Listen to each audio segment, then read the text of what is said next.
আমার মুসলমান বন্ধুগণ, গভীর মনোযোগ। আমি আপনাদের কাছে যেই কথা বলতে চাই, দুনিয়ার জমিনে আস্তাগফিরুল্লাহ যদি পড়েন, জীবনের যে কল্যাণ হবে পৃথিবীতে বেঁচে থাকবার জন্য, ইন্তেকালের পরে নাজাত কেমন করে হবে সে কথার দিকে নিয়ে যায়। আমার বন্ধুগণ, এই দুনিয়ার জমিনে সমানের একজন বড় ইমাম, যার নাম ইমামে আহমদ ইবনে হাম্বল রহমতুল্লাহি আলাইহি। চার মাযহাবের একজন বড় ইমাম ইমামে আহমদ ইবনে হাম্বল। তিনি দ্বীনের দাওয়াত দিতেন। ভিন্ন মাসআলা, খালকে কোরআনের মাসআলায় তিনি অনেক কষ্ট করেছেন। সেদিকে আপনাদেরকে নিয়ে যেতে চাই না। ইমামে আহমদ ইবনে হাম্বল এমন একজন ইমাম, যিনি তার কাছে 40,000 হাদিস যিনি তার মুসনাদে ইমামে আহমদ ইবনে হাম্বলে সংরক্ষণ করেছেন। লক্ষ লক্ষ হাদিসের হাফেজ ছিলেন। ইমামে আহমদ ইবনে হাম্বল এমন ইমাম ছিলেন যিনি এক রাত্রে কোরআনের একটা আয়াত থেকে 40টা মাসআলা বের করতে পেরেছেন।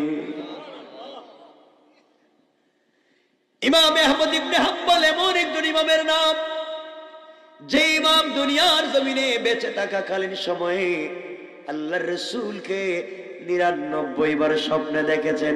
কারণ সুবহানাল্লাহ। এই ইমামে আহমদ ইবনে হাম্বল রাহমাতুল্লাহি আলাইহি দ্বীনের দাওয়াত দেওয়ার জন্য ঘর থেকে বের হয়েছেন, পথ চলতে শুরু করেছেন। দীর্ঘ পথ চলতে চলতে সকালবেলা ঘর থেকে বের হলেন। দাওয়াত দিতে দিতে সন্ধ্যা হয়ে গেল, মাগরিব হয়ে গেল।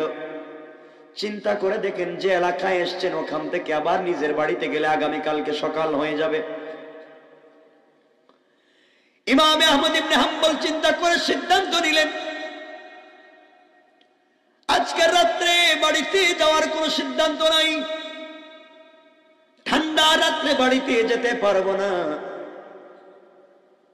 যেই মসজিদে আসরের সালাত পড়বো, ওখানে মাগরিবের সালাত, ইশার সালাত পড়বো। চিন্তা করে একটা মসজিদে আসরের সালাত আদায় করলেন। আসরের সালাতের পরে ওখানে বসে বসে তাসবিহ পড়তে লাগলেন, জিকির করতে লাগলেন। সিদ্ধান্ত নিলেন ওই এলাকা থেকে আজকে রাত্রে তিনি যাবেন না। ঠান্ডা রাত্র, এত দূর পর্যন্ত বাড়ি, যেতে যেতে আগামীকালকে সকাল হয়ে ভোর হয়ে যেতে পারে। ইমামে আহমদ ইবনে হাম্বল রয়ে গেলেন। এই মসজিদে মাগরিবের সালাত আদায় করলেন। মাগরিবের সালাতের পরে মসজিদ থেকে বের হয়ে যান না, আবার তিনি তাসবিহ শুরু করলেন, জিকির শুরু করলেন। ওগুলা করতে করতে ইশার সালাতের সময় হয়ে গেল। এই মসজিদে ইশার সালাত আদায় করলেন। ইশার নামাজের পরে মসজিদের এক কর্নারে নির্ধারিত তাসবিহ পড়া শুরু করে দিয়েছেন। মসজিদের সকল মুসল্লিরা চলে গিয়েছে। খাদেম অথবা মসজিদ কমিটির কেউ, স্টাফের কেউ, ইমাম মুয়াজ্জিন যে কেউ মসজিদের গেট তালা দিয়ে দিতে চায় ইশার পরে, নামাজের পরে। কিন্তু আহমদ ইবনে হাম্বল থাকবার কারণে গেট তালা দিতে পারে না। লোক ডাক দিয়া বলছে, যুবককে আমাকে আপনি কেন বের করে দিতে চান? মসজিদ কর্তৃপক্ষ বলতেছেন, মুরব্বী আপনাকে চিনতে পারলাম না, আপনি ওখান থেকে যাওয়ার মতো সুযোগ হয়ে গেছে, আপনি এই মুহূর্তে এখান থেকে বের হয়ে যান। আমাদের মসজিদে অপরিচিত কোন মানুষ ইশার করে থাকতে পারবে না। ইমামে আহমদ ইবনে হাম্বল বললেন, যুবক শোনো, এই এলাকায় আমার বাড়ি নয়, আমার বাড়ি অনেক দূরে। সফর করে যেতে হলে দীর্ঘ সময় লাগবে। আমি ওখানে থেকে যে আগামীকালকে সকালবেলা চলে যাব। মসজিদ কমিটির কেউ বললো, আমাদের এখানে গভীর রাত্রে থাকা যাবে না, বের হয়ে আপনি অন্যত্র কোথাও চলে যান, রাত্রবেলা ওখানে থাকবার কোনো সুযোগ নাই। ইমামে আহমদ ইবনে হাম্বল রাহমাতুল্লাহি আলাইহি ইমাম আহমদ ইবনে হাম্বল রাহমাতুল্লাহি আলাইহি এমন সময় কোনোভাবেই যখন তাকে থাকতে দিচ্ছে না, তিনি বের হয়ে গেলেন। বের হয়ে যাওয়ার পরে চিন্তা করেন গভীর রাত্রে কোথায় যাবেন, কই থাকবেন, কি করবেন, খুঁজে পাচ্ছেন না। কেউ তাকে চিনে না, তিনিও কারো কাছে পরিচয় দিলেন না। আর দুনিয়ার জমিনে আমরা যদি কিছু একটা ইউনিয়নের ওয়ার্ডের হয়ে যাই, পরিচয় দিতে অবাক হয়ে যায়। ইমাম আহমদ ইবনে হাম্বল নিজের পরিচয় দিলেন না। গভীর রাত্রে পথ চলা শুরু করে দিলেন। দীর্ঘ পথ চলবার পরে একটা বাজারে গিয়ে উপস্থিত হয়ে গেলেন। বাজারে গিয়ে দেখেন প্রচন্ড কুয়াশার শীত পড়েছে। গভীর রাত্রে বাজারের কোনো দোকান খোলা নাই, সব বন্ধ। চলতে চলতে বাজারের এক কর্নারে গিয়ে দেখে একটা যুবক ছেলে, তরুণ ছেলে, চেহারা থেকে নূর চমকায়, সুন্দর তার চেহারায় দাড়ি।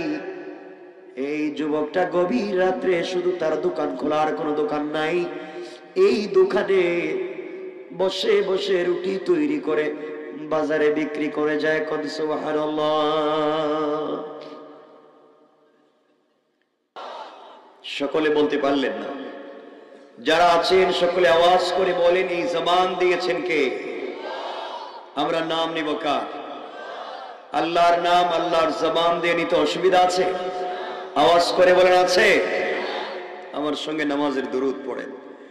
আল্লাহুম্মা সাল্লি আলা মুহাম্মাদিন ওয়া আলা আলি মুহাম্মাদ কামা সাল্লাইতা আলা ইব্রাহিম ওয়া আলা আলি ইব্রাহিম ইন্নাকা হামিদুম মাজিদ। আল্লাহুম্মা বারিক আলা মুহাম্মাদিন ওয়া আলা আলি মুহাম্মাদ كما باركت على إبراهيم وعلى آل إبراهيم إنك حميد مجيد। الحمد لله। ঐতিহ্যবাহী কুরসা আলোর কাফেলা যুব সংঘের উদ্যোগে আয়োজিত আজকের এই 2022-এর তৃতীয়তম বাৎসরিক তাফসীরুল কোরআন মাহফিলের সমাপনী অধিবেশনের সম্মানিত সভাপতি, উপস্থিত হযরত বুজুর্গ উলামায়ে কেরাম, মুরব্বিয়ানে আযম, পর্দার অন্তরালে অবস্থানরত আমার সম্মানিত শ্রদ্ধেয় মা ও বোনেরা,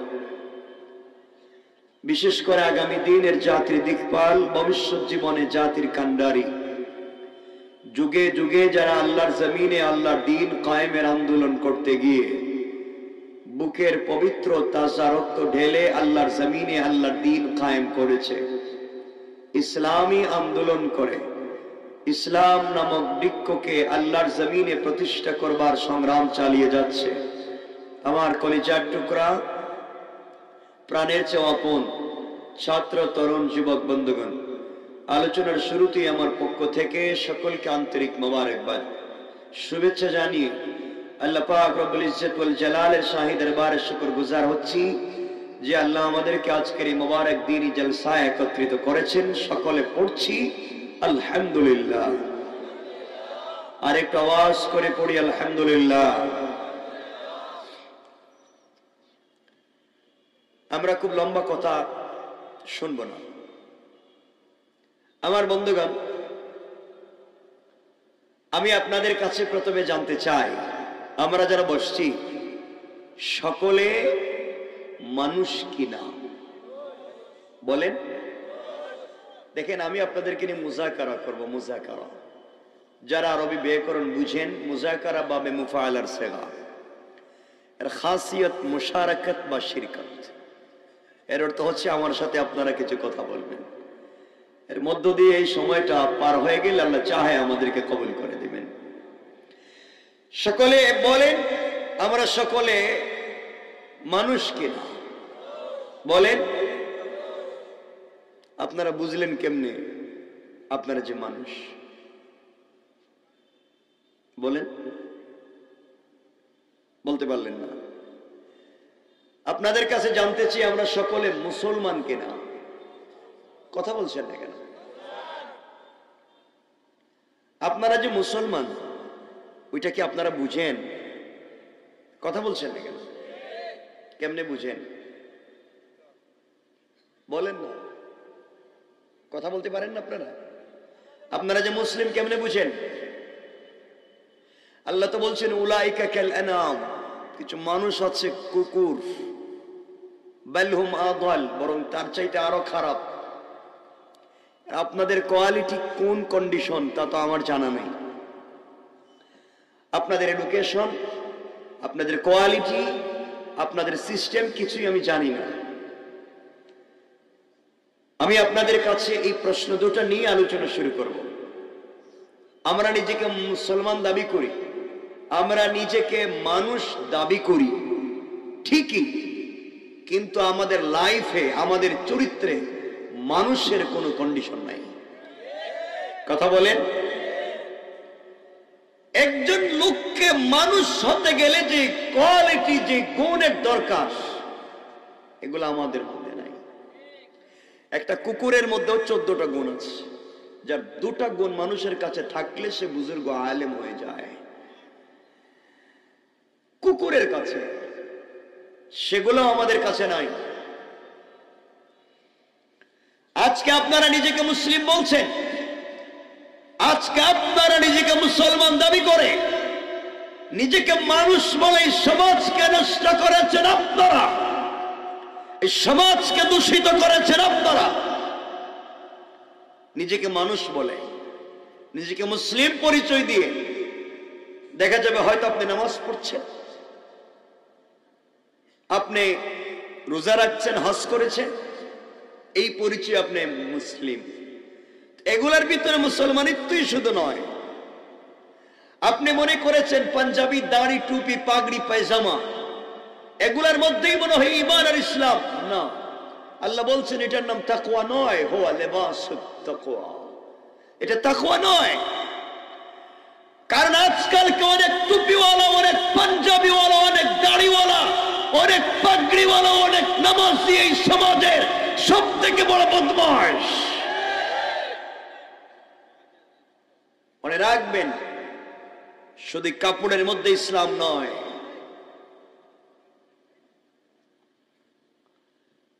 আজকে ইসলাম থেকে আমরা অনেক দূরে।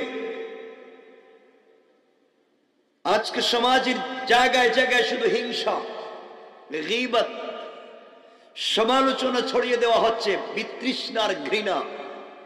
আমরা চাইব এর বিপরীতে সমাজের মানুষের কাছে শান্তি এবং ভালোবাসা পৌঁছে দিতে।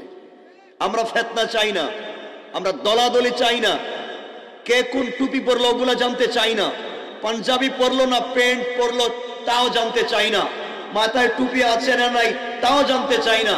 আমরা জানতে চাইব যারা আমাদের কিবলার দিকে মুখ করে সালাত পড়ে, যারা আমাদের জবাই করা পশুর গোশত খায়, তারা যাই হোক, তারা আমার ভাই। কথা বলেন। ফিতনা তৈরি করেছেন আপনারা। আমি কথা এখনো শুরু করিনি, কারণ ছোট আয়াত পড়েছি, আয়াতের অংশ পড়েছি। এখানে আল্লাহ একটা ম্যাজিকের কথা বলেছেন, আমরা সেই কথাগুলাই বলে আলোচনা শেষ করব। আমার বন্ধুগণ, এই সমাজকে বিভক্ত করবেন না। সমাজের সকল মানুষকে মানুষ মনে করেন। আমি আপনাদের কাছে জানতে চাইবো না যে আপনারা কোন ধর্মের মানুষ, আমি জানতে চাইবো না। আমি জানতে চাইবো আপনারা মানুষ কিনা, কোন ধর্মের মানুষ, ধর্মের পরিচয় কি জানতে চাই না। ধর্মের পরিচয় তো পরে, আপনি যদি মানুষই না হন তাহলে ধর্ম পালন করে লাভ কি? কথা বলেন না কেন? আপনার মানুষই আপনি না।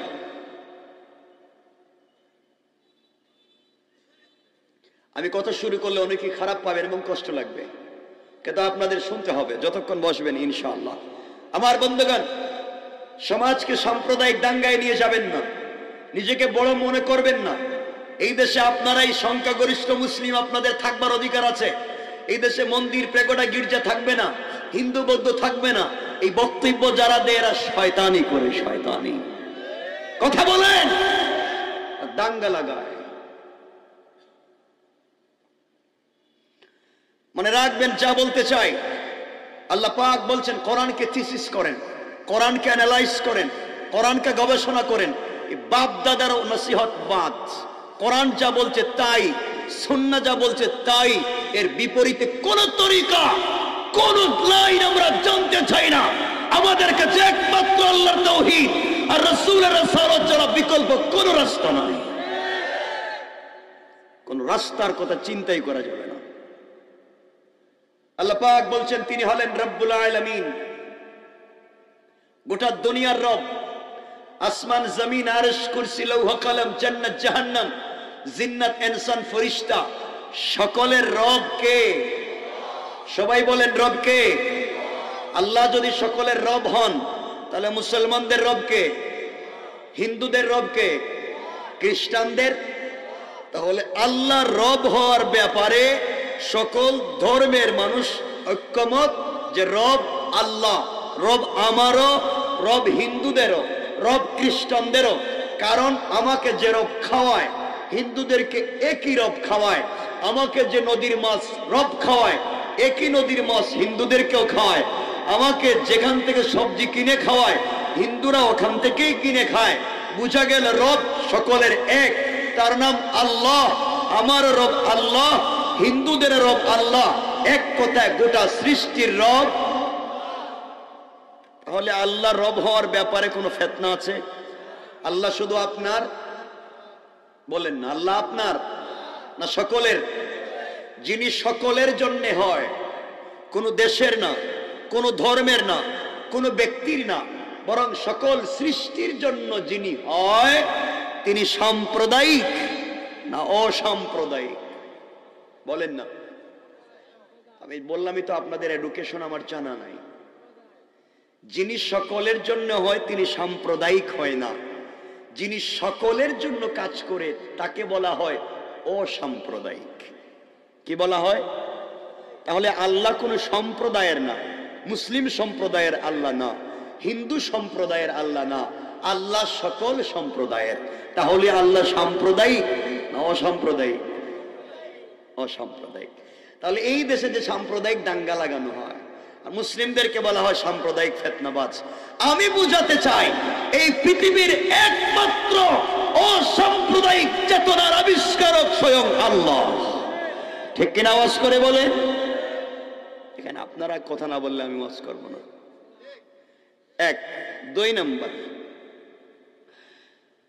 কোরআনকে আল্লাহ বলছেন হুদাল্লিল আলামিন, হুদাল্লিন নাস ওয়া বাইয়িনাতিন মিনাল হুদা ওয়াল ফুরকান। কোরআনকে আল্লাহ বলছেন সকল মানুষের হিদায়াত, সকল সৃষ্টির হিদায়াত কোরআন। তাহলে কোরআন থেকে মুসলমানরাও হিদায়াত লাভ করবে, কোরআন থেকে হিন্দুরাও হিদায়াত লাভ করবে, কোরআন থেকে সকল ধর্মের মানুষ হিদায়াত লাভ করবে। তাহলে কোরআন শুধু আমার না সকলের? কথা বলেন। আল্লাহ কার? বলেন আল্লাহ। কোরআন? তাহলে কোরআন শুধু আপনার কিতাব নয়, কোরআন সকলের কিতাব। যারাই হিদায়াত লাভ করবে, যারাই কোরআনের কাছে আসবে, তারাই কোরআন থেকে হিদায়াত লাভ করবে। সুতরাং কোরআন আপনার নয়, কোরআন সকলের। তাহলে আল্লাহকে নিয়েও কোনো ফিতনা নেই, কোরআনও সকলের। কোরআনকে নিয়েও ফিতনা করবার দরকার নাই। রাসূল পাক সাল্লাল্লাহু আলাইহি ওয়াসাল্লামকে আল্লাহ বলছেন, বন্ধু আমি হলাম রব্বুল আলামিন। কোরআনকে বানিয়েছি হুদাল্লিল আলামিন, হুদাল্লিন নাস, আর তোমাকে বানিয়েছি রাহমাতাল লিল আলামিন, গোটা জাতির জন্য রহমত। পড়েন সুবহানাল্লাহ। তাহলে রাসূল হচ্ছেন রহমত আমার জন্য না সকলের? বলেন না। রাসূল সকলের, আল্লাহ সকলের, কোরআনও। এখানে আমরা কথা বলবো আল্লাহ, রাসূল এবং কোরআনের। আমি জানতে চাই আল্লাহ, রাসূল এবং কোরআন সকলের, কথা হবে আল্লাহ, রাসূল এবং কোরআনের। আমি জানতে চাই এখানে সকলে বসছেন কিনা, সকল ধর্মের মানুষ আসছেন কিনা। এলাকায় কি হিন্দু আছে? বৌদ্ধ খ্রিস্টান আছে? নাই কয়? এলাকায় আছে, গ্রামের দরকার নেই, এলাকায় আছে। আছে না? মনে রাখবেন, ফিতনা করবেন না। কোরআন সকলের, সবাইকে দাওয়াত করবেন, কোরআনের মাহফিলে সকলে আসবে, কারণ সকলের জন্য কোরআন হিদায়াত। আল্লাহ সকলের, তার কাছে আল্লাহর কথাটা বুঝাইয়া দেন, তার কাছে রাসূলের কথা বুঝাইয়া দেন। আমরা এদেরকে দূরে রাখতেছি। আমরা হচ্ছে স্বার্থপর জাতি, যে আমি জান্নাতে যেতে চাই, আমার পাশের লোকটা জান্নাতে যাক না জাহান্নামে যাক আমার চিন্তা নাই। আপনি স্বার্থপর, এটা রাসূলের আদর্শ নয়। রাসূলের আদর্শ হচ্ছে গোটা জাতিকে এক প্ল্যাটফর্মে নিয়ে এসে জান্নাতে পৌঁছে দেওয়া। ঠিক কিনা বলেন? আমরা সংক্ষেপ করে করে কথা বলবো, সামনে গেলে কিছু কথা বুঝবেন। আমি জানতেছি আপনারা আগে বলেছেন আপনারা মানুষ এবং আপনারা মুসলিম। এখানে অনেক মুরব্বী আছেন, এই নিকলির অনেক মানুষ এখানে আছেন যাদের মুখের দাড়ি সাদা, যাদের হাতে এক হাত লম্বা তসবিহ আছে, মাথায় টুপি আছে, হয়তো কোন পীরের মুরিদ, 5 ওয়াক্ত নামাজও পড়েন। খবর নেন আপনাদের নিকলিতে দাড়িওয়ালা টুপিওয়ালা 5 ওয়াক্ত নামাজ এমন মুরব্বী পাবেন যারা এলাকার সবথেকে বড় সুদের কারবারি। আছেন? এটা নাই? আপনারা শয়তান চেনেন না। যদি অরিজিনাল টাটকা ফরমালিন মুক্ত নির্ভেজাল একটা শয়তান দেখতে চান, তাহলে যেই বেচারা দাড়ি রেখে নামাজ পড়ে সুদ খায়, এর চেহারার দিকে 1 মিনিট তাকাইলেই আপনি অরিজিনাল শয়তান দেখতে পাবেন। কথা বলেন? আদম আলাইহিস সালামকে যেই শয়তান ধোঁকা দিয়েছে, এই শয়তানও তার জিন্দেগিতে কোনোদিন সুদ খায় নাই। না শুনছেন কোনোদিন শয়তান সুদ খাইছে? কথা বলেন না কেন? অনেক মুরব্বী আছেন দাড়ি রাখছেন, আবার সুদের ব্যবসা করেন। এখানে অনেক মুরব্বী আছেন, খবর নেন, যাদের মুখের দাড়ি সাদা, এখনো আপনি আজান হওয়ার পরে মসজিদে নামাজে যান না, আজানের পরে 4 দোকানে বসে আপনি টেলিভিশন দেখেন। কথা বলেন? এগুলা নাই। শয়তান আপনারা খুঁজে পাইতেছেন না। শয়তান মারার জন্য জামারাতে যাচ্ছেন মক্কায়, ওখানে গিয়ে শয়তানকে পাথর মারতেছেন। শয়তান তো আপনার ঘরে বসে রয়েছে। 4 দোকানে বৈশা মুরব্বী বলতেছে কার বউ কারে নিয়ে ভাগ্যা গেল, কার ছেলে কারে নিয়ে পলায়ন করছে, কার মেয়ে কলেজের কথা বলে ঘর থেকে বেরিয়েছিল আর ঘরে যায় নাই। এ নিয়ে মুরব্বীর টেনশনের শেষ নাই। 4 দোকানে বৈশা শুধু সমালোচনা। কে বলেছে? কে আপনাকে পারমিশন দিয়েছে আরেকজনের সমালোচনা করবার? কে আপনাকে অথরিটি দিয়েছে তার করার বিষয়কে আপনার রাস্তায় নিয়ে কথা বলবার? আল্লাহ পাক কোরআনে কারীমের 30 নম্বর পারা সূরা হুমাযার প্রথম আয়াতে বলছেন, ওয়াইলুল লিকুল্লি হুমাযাতিল লুমাযা, ওই ব্যক্তি তো ধ্বংস যে সামনে পিছনে গীবত শিকায়ত করে, মানুষের সামনে গীবত করে, সামনের পশ্চাৎ মানুষের পশ্চাতে গীবত করে। আপনি 4 দোকানে বসে গীবত করে আর চাই হোক আপনি ধ্বংস। কথা বলেন? কথা বলেন? এগুলা করেননি আপনারা? না, আপনারা তো ওলিয়া ওলিয়া মনে হয় না। কয় কত শয়তান জালিম বসে রয়েছে কে জানে। 1 নাম্বার সুদ খাওয়া যাবে না। কথা বলেন না কেন? ঠিক না? ইনশাআল্লাহ বলেন। সুদ খাওয়া, যারা খায় এদের থেকে সমাজকে আলাদা চলতে হবে, কারণ এরা তাদের মায়ের সাথে জিনা করার চাইতে বড় অপরাধ করে। এরা স্বয়ং আল্লাহর সাথে যুদ্ধ করে। সুতরাং যারা আল্লাহর দুশমন, এদের সাথে আমাদের কোনো সম্পর্ক নাই। কথা বলেন না কেন? সুদখোর আছেননি কেউ? আছেননি কেউ?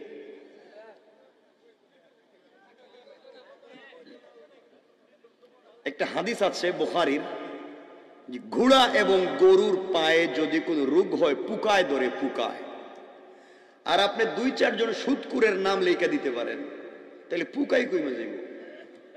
মানে সুদখোর এই পুকাও ভয় পায়। আল্লাহর ওয়াস্তে সুদ খাবেন না, সুদ দিবেন না, সুদ নিবেন না ইনশাআল্লাহ। 4 দোকানে বসে সমালোচনা করবেন না, বলেন না, বলেন ইনশাআল্লাহ। আমার সাথে আপনাদের দুশ্মনী নেই, শুধু আপনাদেরকে বুঝাচ্ছি, বলতে চাই আমিও জান্নাতে যেতে চাই, আপনাদেরকে রেখে নয়, সাথে করে নিয়ে যেতে চাই। কথাগুলো শুনেন কি বলতে চাই, সামনে কি বলবো বুঝেন। একটা সামাজিক অবক্ষয়। 2 নম্বর, যারা ভিলেজ পলিটিক্স করেন, এলাকার রাজনীতি করেন, এলাকার মোড়ল, এলাকার মাতব্বর, এলাকার বিচারী, আপনারা কি বলেন, মাতব্বর না সর্দার? পর্দান, যাই হোক, মাতব্বর, মোড়ল, লিডার, সর্দার আর প্রধান যেই হোক, এলাকার খবর নেই। অনেক মাতব্বর এমন আছে যারা গ্রামের বিচার করে, এক কাপ রং চা খাইয়া এদিকের বিচারকে এদিকে দিয়ে দেয়। ঠিক কিনা বলেন? শয়তানদেরকে চিনেন না, ধরেন এদেরকে, শয়তানদেরকে ধরেন, যারা টাকার বিনিময়ে বিচার করে।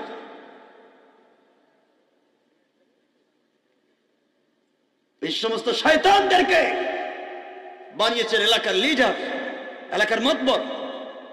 সমাজে শান্তি কোথা থেকে আসবে? নামাজ পড়ে আপনি জান্নাতে যাইবেন, কইছে কে আপনারে? কে বলেছে আপনি নামাজ পড়ে জান্নাতে যাবেন? কোরআনে কারিমে আল্লাহ বলছেন ফাওয়াইলুল লিল মুসাল্লিন।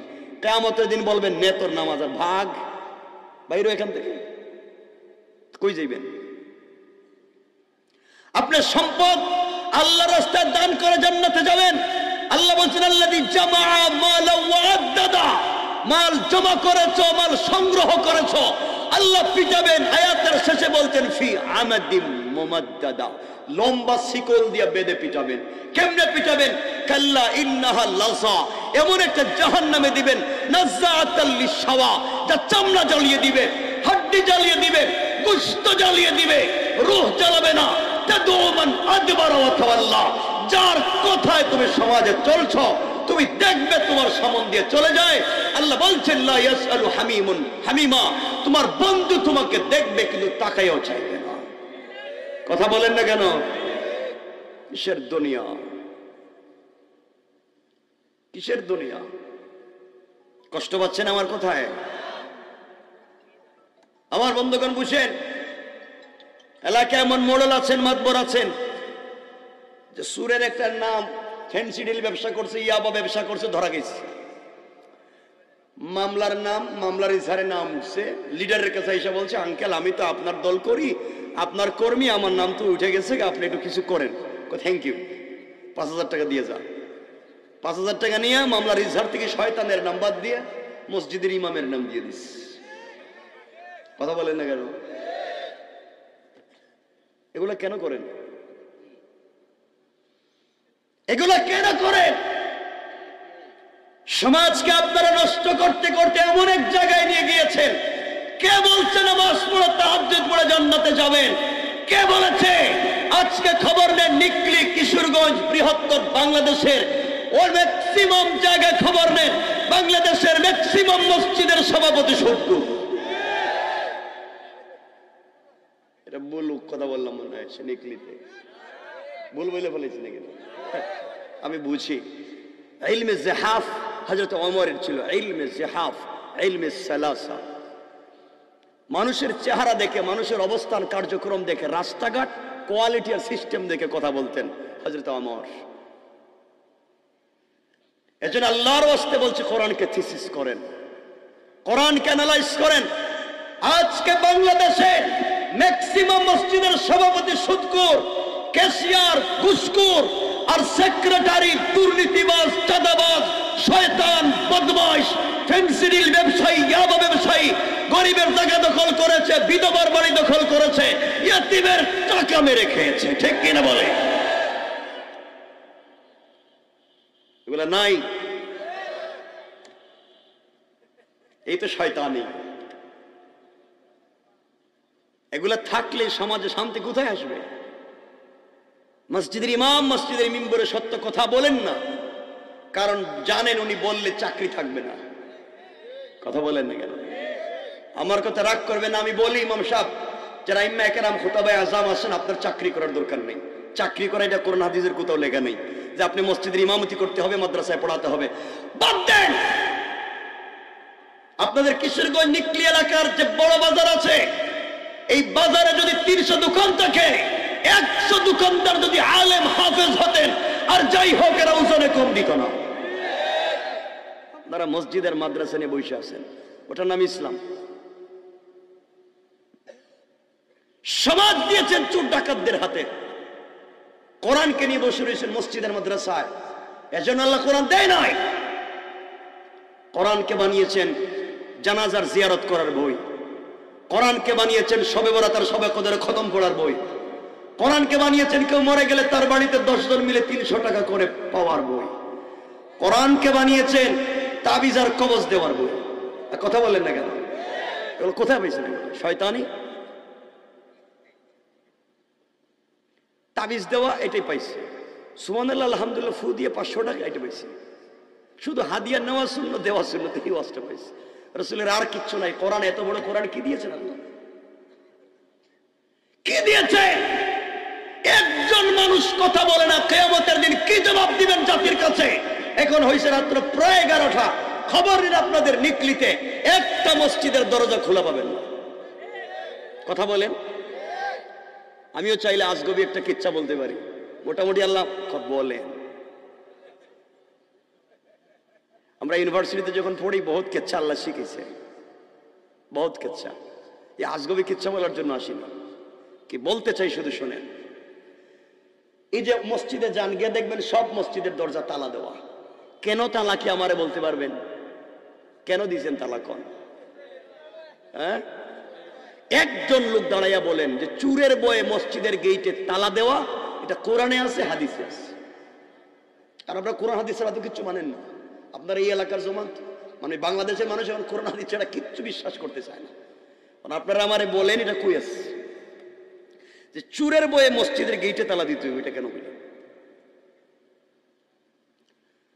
উলামায়ে কেরাম শুনেন, আপনাকে আল্লাহ মসজিদ গেট তালা দেওয়ার জন্য পাঠায় নাই।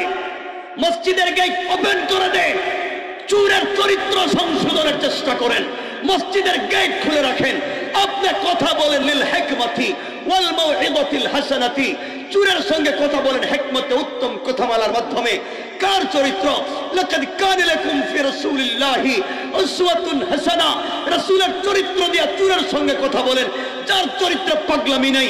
আল্লাহ বলছেন মা আনতা বিনিআমাতি রাব্বিকা বিমাজনুন, এমন একজন ব্যক্তির কথা বলে যার চরিত্রে পাগলামি নাই। তাহলে যার চরিত্র কেমন? আল্লাহ বলছেন ইন্নাকা লাআলা খুলুকিন আযীম, আসমানের নিচে জমিনের উপরে আমার পরে উত্তম চরিত্র মুহাম্মাদের, তার চরিত্র দিয়ে চুরের সঙ্গে কথা বলো।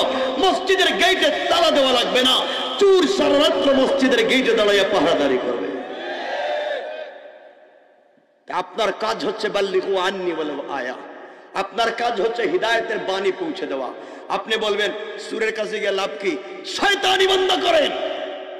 আপনি এমন সমাজে এসেছেন যে সমাজে হাজার মসজিদ আছে, হাজার মাদ্রাসা আছে, আবেগী মানুষ আছে।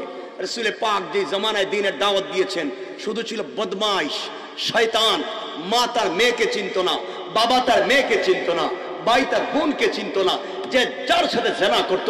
এই নির্লজ্জ চরিত্রহীন সমাজে রাসূল যদি কোরআন দিয়ে সমাজকে পরিবর্তন করতে পারলেন, আপনি পারেন না কেন?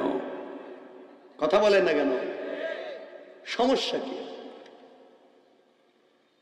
এজন্য রাসূলের দাওয়াতের সিস্টেম আর আপনার আমার দাওয়াতের সিস্টেমই হয়ে গেছে আলাদা।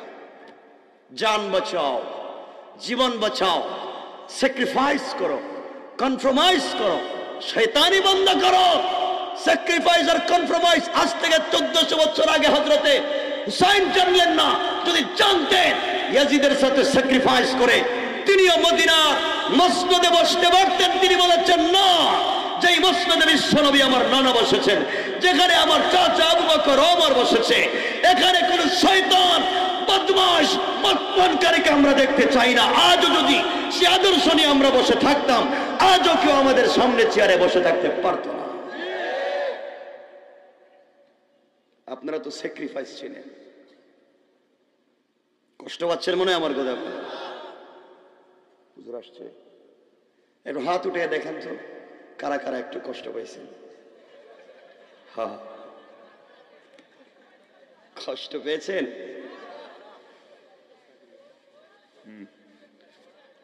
কষ্ট পাচ্ছেন আমার কথায়?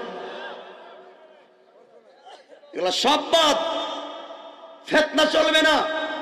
নিজেকে বুঝো, সব বাদ দাও। আজকে ফিতনা করতে করতে কই নিয়ে গেছেন ইসলাম রে। আশ্চর্য, আপনাদের ফিতনা হলো কে নাবির নিচে হাত বাঁধলো, কে বুকের উপরে বাঁধলো, কে কলজের উপরে হাত দিল, কে জোরে আমিন বলল, কে আস্তে আমিন বলল, কে ইয়া নবী সালাম আলাইকা বলল, কে ইয়া নবী সালাম আলাইকা বলেন, এখন মায়ের শুরু করে। এই ফিতনা করতে বলেছে কে আপনাকে? আজকে দুই ভাই একই ঘরে থাকে, একই বাসায় একই টেবিলে খাবার খায়, নামাজ পড়ে দুই মসজিদে। কথা বলেন না কেন? কেন? সমাজ নষ্ট হয় কেমনে? যে এখানে সবাই হাত উঠে নামাজ পড়ে, রফে আদায় করে মসজিদে, দুইজন লোক আসছে, ওরা হাত উঠায় না। এরা বলছে এই মসজিদে নামাজ পড়লে হাত উঠাইবা, না উঠাইতে পারলে বাইরে যাও। এরা করবো কি? বেচারা চিন্তা করছে মাইর করার দরকার নাই, আমরা আগামীকালকের থেকে আলাদা একটা মসজিদ শুরু করি। এই শুরু হয়ে গেল পঞ্চায়েত ভঙ্গা, এই শুরু হয়ে গেল গ্রাম ভেঙে নতুন মসজিদ তৈরি করা। কথা বলেন না কেন? এক জায়গায় সব হাত বাঁধে নাবির নিচে, হাত উঠায় না, রফে আদান করে না।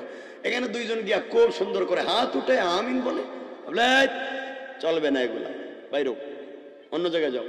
হ্যাঁ, চিন্তা করছে বাপ এখানে যখন এগুলো পারবো না, আর একটা মসজিদ করি। কথা বলেন না কেন? এই শুরু হচ্ছে এগুলা। শুনে রাখবেন, মনে রাখবেন, আমাদের চার মজহবের চার বুজুর্গ সবাই ভালো মানুষ, আল্লাহ ওয়ালা, এদের সব সহি। কিন্তু এগুলার নাম দিয়ে যদি কেউ বাংলাদেশে ফিতনা করে, এই ফিতনাবাজদেরকে চিনেন। অরিজিনাল চার মজহবের যে কেউ যেভাবে মন চায় সে যে কোনো মজহবকে অনুসরণ করবে। আপনার আপত্তি আছে? আপনার আপত্তি আছে? আপত্তি করবেন না। আপনি এক দেশে বসবাস করছেন, আপনার মতো চলেন, সো এখানে আর কিছু করার নেই। কিন্তু ফিতনা চলবে না। ফিতনা করা যাবে? ফিতনা করতে করতে সমাজকে নষ্ট করে দিয়েছে। আমি জানি আমার কথা কেউ আপনারা খারাপ পাবেন, হুজুরে সেগুলো ভুল বলতেছে। আপনাদের অনুমতি আছে, আপনারা দাঁড়িয়ে আমাকে প্রশ্ন করতে পারবেন, ডাইরেক্ট যে কোনো প্রশ্নের উত্তর আমি দেব। তো ফিতনা চলবে না। উম্মতে মুহাম্মদীকে ডিভাইড করবেন না। যারা আমার কিবলার দিকে মুখ করে সালাত পড়ে, যারা আমার হাতের জবাই করা পশুর গোশত খায়, এরা মুসলিম। ঐক্যবদ্ধ করো। ও ভুল করেছে, পিছনে ঠেলে দিও না। ও খারাপ করেছে, দূরে সরাইয়া দিও না। ও বাদ হয়ে গেছে, তার পিছনে ঠেলে দিও না, কাছে নিয়ে আসো, বুকে জড়াও, বুকের সঙ্গে মিলাও, তাকে বুঝাও, সে ভালো মানুষ হয়ে যাবে। কিছু হইলেই সমালোচনা বাইর করে দিলেন, যা তুই লাইনের লোক না। এগুলো বাদ দাও, সমাজকে সুন্দর চিন্তা করো। আমি যুবকদেরকে একটা মেসেজ দিয়ে আলোচনার দিকে যাব এবং সংক্ষেপ কথা বলবো। আমি আপনাদেরকে নিকলির মানুষকে, নিকলি না এলাকাটা, নিকলির মানুষকে আমি বলবো না যে সিনেমা দেখো না, আমি বলবো না। আমি বলবো না কালকের থেকে ফ্যান্সি ডিল খাইও না। আপনারা বলেন ইনশাআল্লাহ ওয়াদা, পরের দিনই ওয়াদা ভাঙলেন। তো রাসূল পাক বুখারী হাদিসে বলছেন ওয়ালা দীন লিমান লা আহদ লা, যারা ওয়াদা দিয়া ওয়াদা ভঙ্গ করে এদের তো কোনো ধর্ম নেই। তা আমি আপনাদেরকে চাই না আর একটু ক্ষতি করতে, এজন্য এই ওয়াদা নিতে চাই না। আমি আপনাদের কাছে একটা মেসেজ দিতে চাই, ইনফরমেশন, একটা বার্তা পৌঁছে দিতে চাই। যা মন চায় করো, জবাব কিন্তু দেওয়া লাগবে। কথা বলেন না কেন? ধর্ম নিয়ে ফিতনা করবেন না। আপনারা বলেন আমরা সংখ্যাগরিষ্ঠ বাংলাদেশের মানুষ, এখানে আর কেউ থাকবে না, সব জ্বালিয়ে পুড়িয়ে ছাই করে দেব। এখন অন্য দেশে যারা সংখ্যাগরিষ্ঠ, এরাও যদি আমরা সংখ্যাগরিষ্ঠ মানুষ, অন্য ধর্মের মানুষকে জ্বালিয়ে পুড়িয়ে ছাই করে দেব, এখানে আন্দোলন করেন কেন? কেন করেন? এই বুদ্ধি মাথায় আসে না যে আমি এখানে সংখ্যাগরিষ্ঠ, আমার মুসলিম ভাই অন্য জায়গায় সংখ্যালঘু? একজন রাষ্ট্রের ভিতরে ধর্মের কোনো সীমানা হয় না, ধর্মের কোনো সীমানা রাষ্ট্রের ভিতরে হয় না। যেই বাংলাদেশে আপনি সংখ্যাগরিষ্ঠ মুসলিম 56,000 বর্গ মাইল পার হইয়া ওপারে যান, আপনি সংখ্যালঘু মুসলিম। কথা বলেন না কেন? কই আপনার সংখ্যাগরিষ্ঠতা? কেন এগুলা নিয়ে মারামারি করেন? আপনি জানেন সুইডেনে, সুইজারল্যান্ডে, আমার লাইফ থেকে বলছি, সুইডেনে, সুইজারল্যান্ডে 1-2% মুসলিম নাই, 0.0000001%, মানে 1 লাখের মধ্যে একজন মুসলিম নাই। তা আপনি কি বলতে চান? আপনি দেশে সংখ্যাগরিষ্ঠ মুসলিম হইয়া সংখ্যালঘু হিন্দু, বৌদ্ধ, ইহুদি, খ্রিস্টানকে অন্যায়ভাবে কষ্ট দিবেন? তাহলে অন্য জায়গায় তো আমার মুসলিম সংখ্যালঘু ভাইও তো কষ্ট পাবে। কথা বলেন না কেন? এগুলা বাদ দেন। আপনারা বলবেন এই দেশে মূর্তি রাখা যাবে না, মন্দির, গির্জা, প্রেগোডা সব ভেঙে ফেলা যাবে, এটা বাংলাদেশ মুসলমানদের দেশ। বাপ রে বাপ, কি ইসলাম শিখছেন! তোমার রাসূল, তোমার বিশ্বনবী যতদিন পর্যন্ত মক্কায় ছিলেন, মক্কায় থাকতে সালাত আদায় করেন নাই, নামাজ পড়েন নাই? কথা বলছেন না কেন? নবীজি নামাজ পড়েন নাই? কোন মসজিদে পড়ছেন? বাইতুল্লাহই তো পড়ছেন। রাসূল যখন মসজিদে নামাজ পড়তেন, মসজিদের ভিতরে 360টা মূর্তি ছিল কি ছিল না?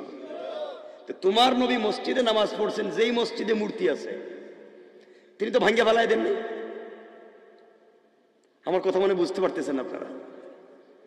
আমি চাই না দাঙ্গা সমাজে থাকো। তোমার রাসূল মসজিদে মক্কায় থাকাকালীন মসজিদে নববীতে নামাজ পড়েছেন, একটা দুইটা মূর্তি নয়, 360টা। কথা বলেন, ভেঙ্গে ফেলে দিয়েছেন, মসজিদে যাওয়া বাদ দিয়েছেন। আহা, তোমার রাসূলের কাছে তখন রাষ্ট্রীয় ক্ষমতা ছিল না, এজন্য নিজের মতো করে চালায় গেছেন।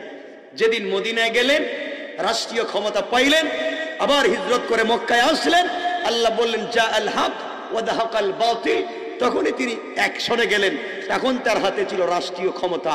রাষ্ট্রীয় ক্ষমতা আসার আগে আপনি জাতীয় এই কাজগুলো করতে পারেন না। কথা বুঝেন নাই মনে আমার? না ভুল বলতেছি?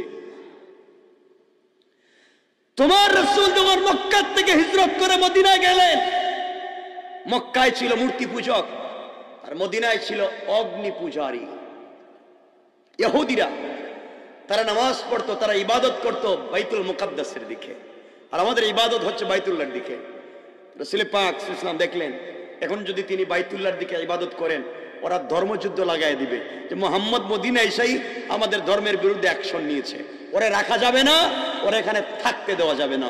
তিনি হিকমত শুরু করলেন, একদিন দুই দিন না, বাইতুল্লাহর দিকে মুখ করে ইবাদত বন্ধ করে 11, 12, 13, 14 মাস আমার নবী বাইতুল মুকাদ্দাসের দিকে মুখ করে সালাত পড়া শুরু করলেন।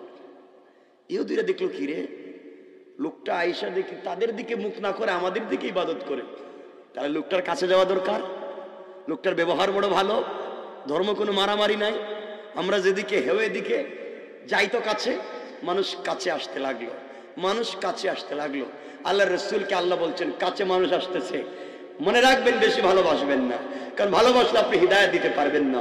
ইন্নাকা লা তাহদি মান আহবাবতা, আপনি ভালোবেসে হিদায়াত দিতে পারবেন না। নবী আপনাকে দারোগা বানাই নাই, পিটাইয়া হিদায়াত দিতে পারবেন না। তাহলে আল্লাহ আমার কাজ কি? আপনার কাজ হচ্ছে লা ইকরাহা ফিদ্দীন, ধর্মের ব্যাপারে কোনো জবরদস্তি করবেন না। আপনার কাজ কাদ তাবায়্যানার রুশদু মিনাল গাই, আপনার কাজ হচ্ছে কোনটা হিদায়াতের রাস্তা, কোনটা গুমরাহির রাস্তা, ওই রাস্তা শুধু আপনি বলে দিবেন। কোন পথে চললে হিদায়াত পাওয়া যায়, কোন পথে চললে গুমরাহি হয়, এই পথ আপনি বলে দেবেন। আর কিচ্ছু করতে পারবেন না। পিটানোর অধিকার আপনার নাই, ভালোবেসে হিদায়াত দেওয়ার অধিকার আপনার নাই। বন্ধু, আপনি শুধু বলে দেন এটা জান্নাতের রাস্তা, এটা জাহান্নামের রাস্তা, এই আপনার দায়িত্ব শেষ। আর আমি আল্লাহ বললাম ওয়াত্তাকু ইয়াওমান তুরজাউনা ফীহি ইলাল্লাহ সুম্মা তুওয়াফা কুল্লু নাফসিন মা কাসাবাত ওয়া হুম লা ইউজলামুন। সে কোন পথে চললো তার কমন সেন্স আছে, জেনারেল নলেজ আছে, সে বুঝবে কোন পথে চলবে। আপনি শুধু বলে দেওয়ার দায়িত্ব আপনার। যদি না চলে আমার কাছে আসবে ফিরে, ওয়াত্তাকু ইয়াওমান তুরজাউনা ফীহি ইলাল্লাহ, আমার কাছে আসবে, আমি তার হিসাব নিব। ফামান ইয়ামাল মিসকালা যাররাতিন খায়রান ইয়ারা ওয়া মান ইয়ামাল মিসকালা যাররাতিন শাররান ইয়ারা। চুল থেকে চুল বারিক ভালো আমলের হিসাব নিব, খারাপ আমলের হিসাব নিব। আমি হিসাব দিয়ে ফয়সালা করে শাস্তি দিব। আপনার দায়িত্ব শাস্তি নয়, আপনার দায়িত্ব পৌঁছে দেওয়া। কথা বলেন না? তখন আপনাদের দায়িত্ব কি? মায়ের দেওয়া না পৌঁছে দেওয়া? কথা বুঝেন নাই আমার? শুধু পৌঁছে দেওয়া আপনার দায়িত্ব। কাউকে পিটাইয়া, কাউকে মাইরা দিনের ভিতরে নিয়ে আসতে পারবেন না। এখান থেকে আমাদেরকে বেরিয়ে যাওয়া লাগবে ইনশাআল্লাহ। বলেন। এজন্য যুবকদেরকে যে কথা বলতে চাই, এই জায়গা থেকে এসে আমি আপনাদেরকে পিটাইয়া আমি বলবো না একটা কথা, আমি আপনাদের কাছে ইনফরমেশন দিচ্ছি। ও যুবক ভাই শুনো, আমরা সবাই জান্নাতে যেতে চাই। তোমার রাসূলের জিন্দেগীর শেষ কথা ছিল সালাতু আলা ওয়াক্তিহা। ওমরের জিন্দেগীর শেষ কথা ছিল মুগীরা ইবনে শুবার গোলাম আবু লুলু আল মাজুসি যখন ওমরকে খঞ্জর দিয়ে ফজরের নামাজের দ্বিতীয় রাকাতে আঘাত করলো, তিনিও জ্ঞান ফেরার পরে বলছেন সালাতু আলা ওয়াক্তিহা। আমি আপনাদেরকে বলতে চাই, ও যুবক ভাইরা, ও নওজোয়ান বন্ধুগণ, তোমরা বন্ধুদের পাল্লায় পড়ে সিনেমা হলে গিয়েছ, সিনেমা দেখতেছ, সিনেমা চলতেছে, নর্তকীর নাচ গান চলছে, তুমি সিনেমা হলে বসা, হঠাৎ ঘড়িতে দেখছো নামাজের সময় হয়েছে, তোমার পায়ে ধরে বলে গেলাম ওখানে তুমি নামাজে দাঁড়িয়ে যাও, ওখানে নামাজে দাঁড়িয়ে যাও, সময় মতো নামাজটা পড়ে নাও। যুবক, তুমি বন্ধুদের পাল্লায় পড়ে মদের বারে গিয়েছ, মদের বারে তোমার সামনে মদের বোতল, ডান্স চলছে, নাচ গান চলছে, মদের বোতল হাতে নিয়েছো মদ পান করার জন্য, নামাজের সময় হয়ে গিয়েছে, তোমার পায়ে ধরে বলছি বোতলটা টেবিলে রেখে দাও, আগে নামাজে দাঁড়িয়ে যাও, আগে নামাজে দাঁড়িয়ে যাও। যুবক, তোমাকে বলছি তুমি বন্ধুদের পাল্লায় পড়ে ফেন্সিডিলের বারে গিয়েছো, ফেন্সিডিল, নামাজের সময় হয়েছে, ফেন্সিডিল তোমার হাতে, বোতলটা পকেটে রেখে দাও, আগে নামাজে দাঁড়িয়ে যাও, আগে নামাজে দাঁড়িয়ে যাও। বলেন না? এরপরও নামাজ, এরপরও কি? নামাজের জন্য মসজিদ শর্ত নয়। তুমি যদি আসমানে থাকো, বাতাসের উপরে, বিমানে, ওখানে নামাজ পড়ো, সাগরে থাকো, ওখানে নামাজ পড়ো, মসজিদ শর্ত নয়। আল্লাহ তো বনি আদমের জন্য গোটা জমিনটাকে মসজিদ বানিয়ে দিয়েছেন। কথা বলেন না? নামাজের জন্য আলাদা জায়গার দরকার আছে? আমি যা বলতে চাই বুঝো। ও যুবক, তোমার হাতে ফেন্সিডিল, তোমার হাতে ইয়াবা, বন্ধুদের পাল্লায় পড়ে ইয়াবা হাতে নিয়েছো খাওয়ার জন্য, নামাজের সময় হয়ে গিয়েছে, ও ভাই তোর পায়ে ধরে বলছি ট্যাবলেটটা পকেটে রেখে দাও, আগে নামাজে দাঁড়িয়ে যাও, আগে নামাজে দাঁড়িয়ে যাও। বন্ধুদের পাল্লায় পড়ে জেনা করেছো, জেনা করেছো, তুমি অপবিত্র, নামাজের সময় হয়ে গিয়েছে, পবিত্র হয়ে ওখানে নামাজে দাঁড়িয়ে যাও, আগে নামাজটা পড়ো, আগে নামাজে দাঁড়িয়ে যাও। ও ভাই, যদি তোমার মাথায় পাগড়ি থাকে, পাগড়ি পরে নামাজে দাঁড়িয়ে যাও, পাগড়ি যদি না থাকে একটা টুপি পরে নামাজে দাঁড়িয়ে যাও, টুপিও যদি না থাকে খালি মাথায়, তাও তুমি নামাজে দাঁড়িয়ে যাও। ও যুবক, তোমার যদি একটা পাঞ্জাবি থাকে, পাঞ্জাবি পরে নামাজে দাঁড়িয়ে যাও, পাঞ্জাবি যদি না থাকে একটা শার্ট পরে নামাজে দাঁড়িয়ে যাও, শার্টও যদি না থাকে একটা টি শার্ট পরে নামাজে দাঁড়িয়ে যাও, একটা টি শার্টও যদি তোমার না থাকে একটা স্যান্ডু গেঞ্জি পরো, তাও তুমি নামাজে দাঁড়িয়ে যাও। যুবক, তোমার যদি একটা গেঞ্জিও না থাকে, শুধুমাত্র কেবলমাত্র কোনো কাপড় নেই, তুমি খালি গায়ে, তোমার পায়ে ধরে বলছি, তাও তুমি নামাজে দাঁড়িয়ে যাও, তাও নামাজ পড়ো। যুবক, যদি তোমার পরনে প্যান্ট থাকে, প্যান্ট পরে তুমি নামাজে দাঁড়িয়ে যাও, প্যান্টও যদি না থাকে একটা পায়জামা থাকে, পায়জামা পরে নামাজে দাঁড়িয়ে যাও, পায়জামাও যদি না থাকে তাও নামাজ পড়ো, নাভি থেকে হাঁটু পর্যন্ত ঢাকো, তাও তুমি নামাজে দাঁড়িয়ে যাও। যুবক, তোমার কাছে যদি নাভি থেকে হাঁটু পর্যন্ত ডাকবার মতো কাপড় নাও থাকে, উলঙ্গ হয়ে খালি মাথায়, তাও নামাজে দাঁড়িয়ে যাও, তাও নামাজে দাঁড়িয়ে যাও। যুবক, তাও নামাজে দাঁড়িয়ে যাও। যদি পানির ব্যবস্থা থাকে, পানি দিয়ে ওযু করে নামাজে দাঁড়াও, পানির ব্যবস্থা না থাকলে তায়াম্মুম করে নামাজে দাঁড়াও, যদি তায়াম্মুমের মাটিও না পাও, পানিও না পাও ওযু করবার জন্য, বিনা তায়াম্মুমে, বিনা ওযুতে, বিনা কাপড়ে, উলঙ্গ হয়ে তাও তুমি নামাজে দাঁড়াও, তাও তুমি নামাজ পড়ো। কারণ আল্লাহ বলছেন ইন্নাস সালাতা তানহা আনিল ফাহশাই ওয়াল মুনকার, এই সালাতই একদিন তোমাকে সকল অশ্লীলতা থেকে বাঁচাইয়া বাঁচাইয়া ইনশাআল্লাহ আল্লাহ পর্যন্ত পৌঁছাইয়া দিবে। এর জন্য যেখানেই থাকো, যে অবস্থায় থাকো, সালাত ইনশাআল্লাহ, বলেন ইনশাআল্লাহ। আমরা আজকে কোরআনকে পড়ছি না, কোরআনকে অ্যানালাইজ করছি না, কোরআন থেকে দূরে সরে গিয়েছি। আল্লাহ বলছেন সূর্য ঘুরে না, আসমান ঘুরে, জমিনে কি আছে, আসমানে কি আছে, physiology, biology, chemist, druggist, social science, medical science, general science, Allah বলছেন যা আছে, বিজ্ঞানীরা যা আবিষ্কার করবে সব তো কোরআনে আছে। তিবিয়ানান লিকুল্লি শাই, আল্লাহ বলছেন সব তো কোরআনে বর্ণনা করেছি। কন্না সুবহানাল্লাহ। আপনাদেরকে বলছি কেন নামাজের কথা বললাম, তোমরা তো বুঝতেছো না। নামাজের কথা এই জন্য বলছি, বান্দা যখন সিজদায় পড়ে যায় তখন সে বান্দা থাকে না, আল্লাহর বন্ধু হয়ে যায়, আল্লাহর বন্ধু হয়ে যায়। যত অপরাধী হোক, অপরাধ না করলে ক্ষমা করবেন কারে? তার নাম গফফার হবে কেমনে? তার নাম রহমান রহিম হবে কেমনে? গুনাহ করলেই তো মাফির কথা আসে, গুনাহ না করলে মাফির কি অর্থ? গুনাহ করলেই তো মাফ। গোলাম যখন গুনাহ স্বীকার করে সিজদায় পড়ে যায়, আল্লাহ বলছেন ও গোলাম তুই গুনাহ স্বীকার করলে আর আমি আল্লাহ তোকে মাফির ওয়াদা দিয়ে দিলাম। এজন্য আল্লাহকে চিনেন, আল্লাহর সাথে সম্পর্ক করেন। কষ্ট হচ্ছে আপনাদের? যুবকদেরকে বলছি ভাই, তোমাদের তো কাজ কাম ভালো না, আজকালকে তো আল্লাহকে ভুলে গেছো, প্রেম ভালোবাসা শুধু গার্লফ্রেন্ড আর বয়ফ্রেন্ড। ঠিক বললাম না? এছাড়া আর কোনো জিনিস আছে? জিনিস আছে? এগুলো বাদ দিয়ে দাও। আর যুবক শোনো, তুমি যেই মেয়ের প্রেমে পড়ে পড়ালেখা বাদ দিয়েছ, মা বাবার সঙ্গে খারাপ ব্যবহার শুরু করেছো, ইয়াবার ট্যাবলেট শুরু করেছো, ও বুকার যুবক তুমি জানো না তুমি যেই মেয়ের প্রেমে পড়েছ তার চার স্মার্ট, বিউটিফুল, এক্সট্রা অর্ডিনারি করা তার বয়স, তার প্রেমে পড়ে সব নষ্ট করেছ। আর বুকার যুবক তুমি জানো না এই মেয়েটা ঘুম থেকে উঠে তোমার চাইতে টাকাওয়ালা, তোমার চাইতে স্মার্ট আর একটা যুবককে যদি পায়, তোমাকে ভুলে যেতে 1 মিনিটও লাগবে না। তুমি ভুল জায়গায় প্রেম করেছো। তুমি যদি আল্লাহর সাথে প্রেম করতে, আল্লাহর সাথে প্রেম করেছিলেন আমার রাসূল, আমার আল্লাহ মাঝে মাঝে ডাক দিয়ে বলতেন, ইয়া আইয়ুহাল মুদাসসির ইয়া আইয়ুহাল মুজাম্মিল কুম ফাআনজির ওয়া রাব্বাকা ফাকাব্বির ওয়া সিয়াবাকা ফাতাহির।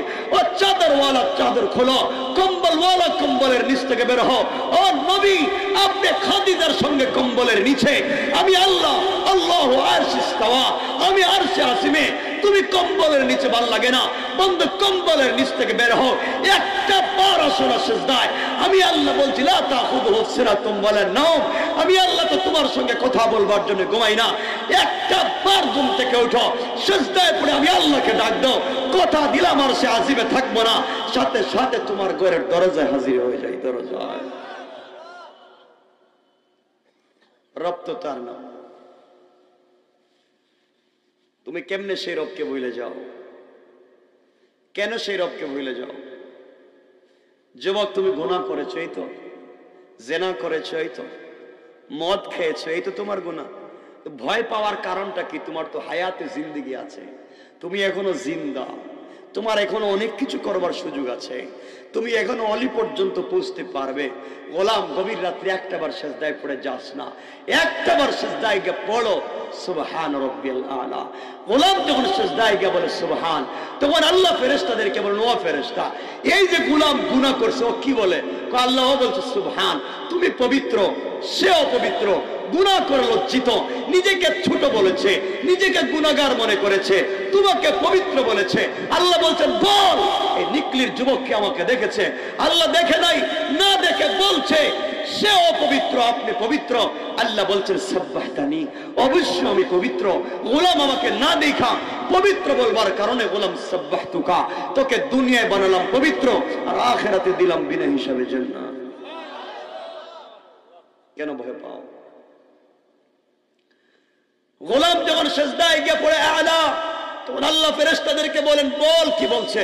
আল্লাহ ও বলছে আলা, তুমি নাকি বড়, সে নাকি ছোট, নিজেকে অনেক বড় মনে করেছিল, অনেকদিন ভাবছিল, আজকে বলছে আলা তুমি বড়, সে ছোট, নিজেকে ছোট মনে করেছে।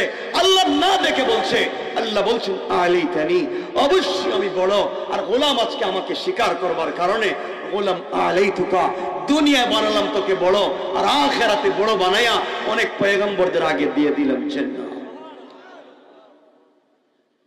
কেমনে সেই রবকে ভুলে যাও? কেমনে সেই রবকে ভুলে যাও? আল্লাহ আফসোস করে বলছেন, যুবক কথাটা আমার দিল থেকে শোনো, তোমাদেরকে যদি বলি আসো না তাফসিরে, ব্যস্ত, আসো না তাহাজ্জুদে, ব্যস্ত, আসো না একটু জিকির করি, ব্যস্ত, আসো না তাফসিরে, ব্যস্ত। ও বুকা, তুমি যত ব্যস্ত ব্যস্ত ব্যস্ত দুনিয়া নিয়া, তোমার চাইতে কোটি গুণ বেশি ব্যস্ত আজরাইল তোমাকে নিয়া। বলেন নেকলের মানুষ, মনে করেছো আগামীকালকে তুমি আমেরিকা চলে যাবা, তোমার স্পন্সর এসছে, সাপোর্টিং লেটার এসছে, তোমার পাসপোর্টে ভিসা লেগে গিয়েছে, সবার কাছ থেকে বিদায় নিয়েছো, কালকে সকাল ভোর 7টার টিকিট কনফার্ম করেছো, সবার সঙ্গে বিদায় নিচ্ছ, বলছো যুবক কায়দা নামাজে কাল রাতে আমেরিকা যাবে, আমি ব্যস্ত বিদায় নিচ্ছি, আমি ব্যস্ত দেখা করতেছি। বুকা, দেখা করতে করতে করতে করতে রাত্রবেলা ঘুমাইতে যাচ্ছ। বুকা, জানো না তোমার এয়ার কন্ডিশন, এয়ার কুলার, টাইসার সিরামিক ফিট করা ঘুরে 1 লক্ষ টাকা দামের বালিশে মাথাটা রাখছো, কালকে তোমার ফ্লাইট।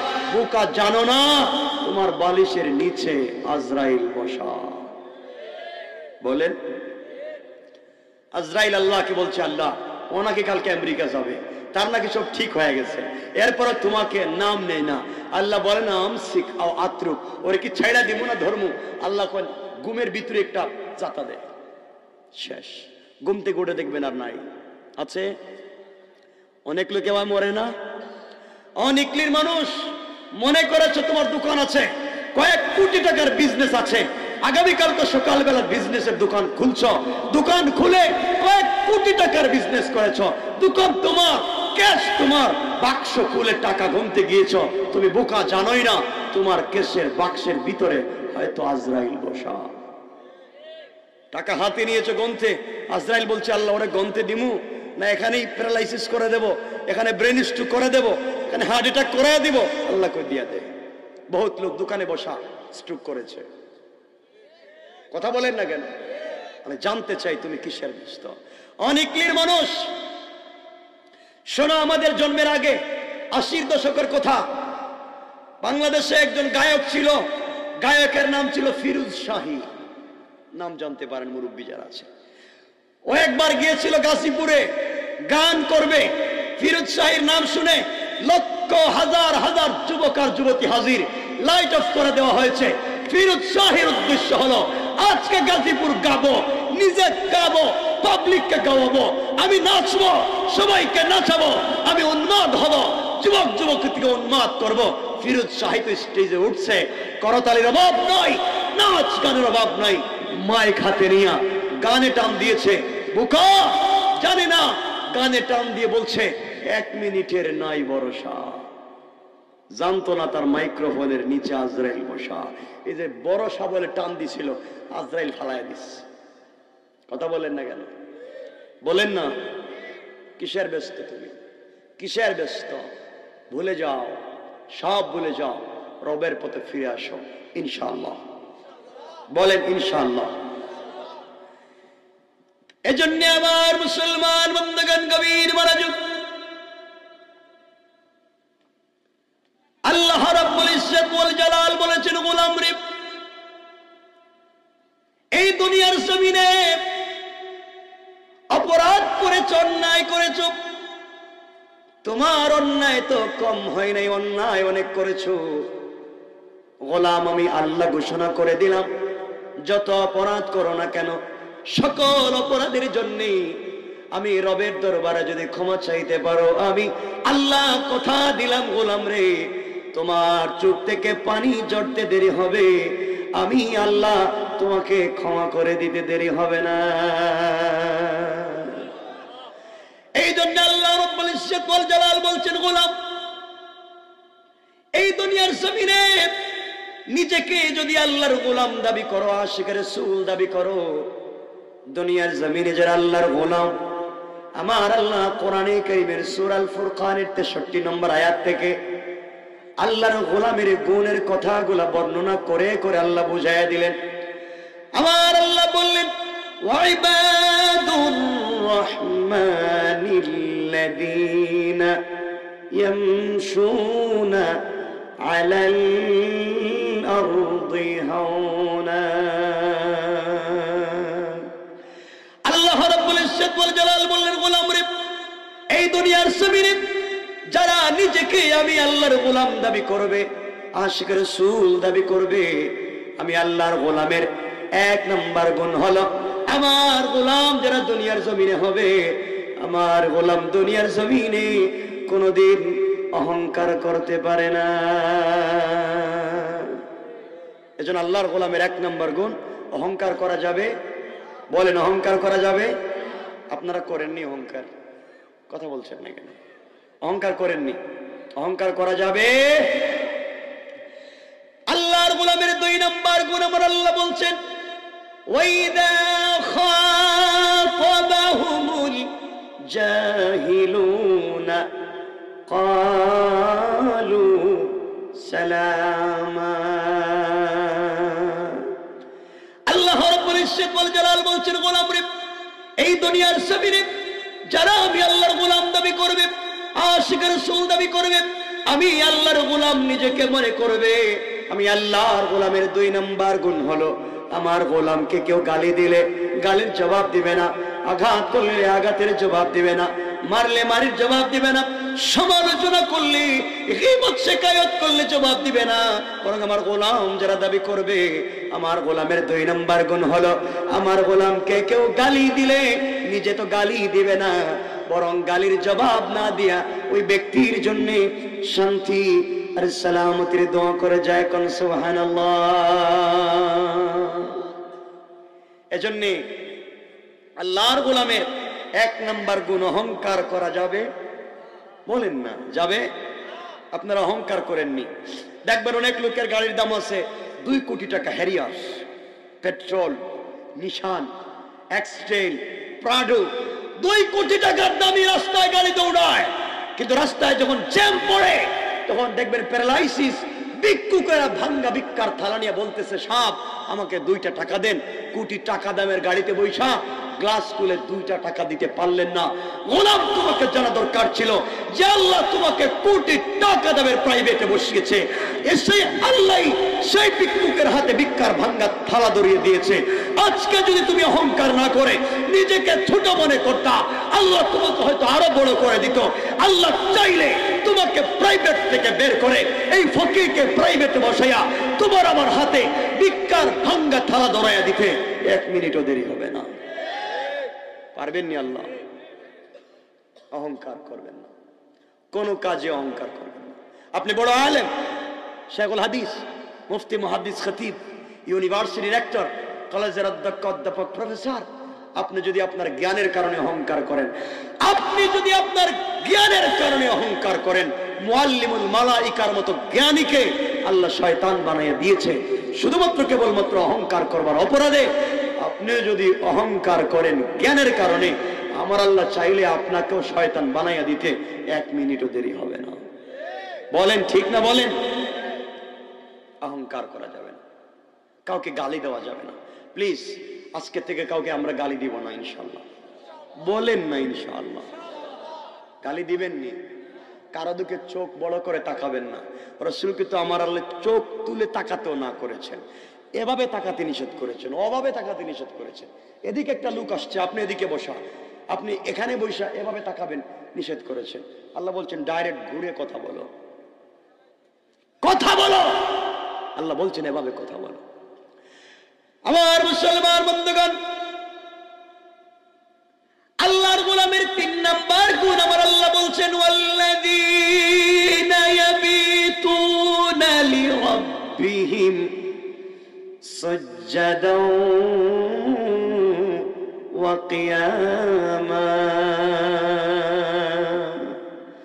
আল্লাহ রাব্বুল ইজ্জত ওয়াল জালাল বলছেন, গোলামরে, এই দুনিয়ার জমিনে যারা আমি আল্লাহর গোলাম দাবি করবে, আশিক রাসূল দাবি করবে, আমি আল্লাহর গোলামের 3 নম্বর গুণ হলো আমার গোলাম যারা হবে তারা বিপদে পড়ে রুকু করবে আমি আল্লাহর পায়ে, সিজদা করবে আমি আল্লাহর পায়ে, এক কথায় পৃথিবীর প্রয়োজন বোধে আমি আল্লাহর কদমে সিজদা করবে, আমার জন্য দাঁড়াবে, আমার জন্য রুকু করবে।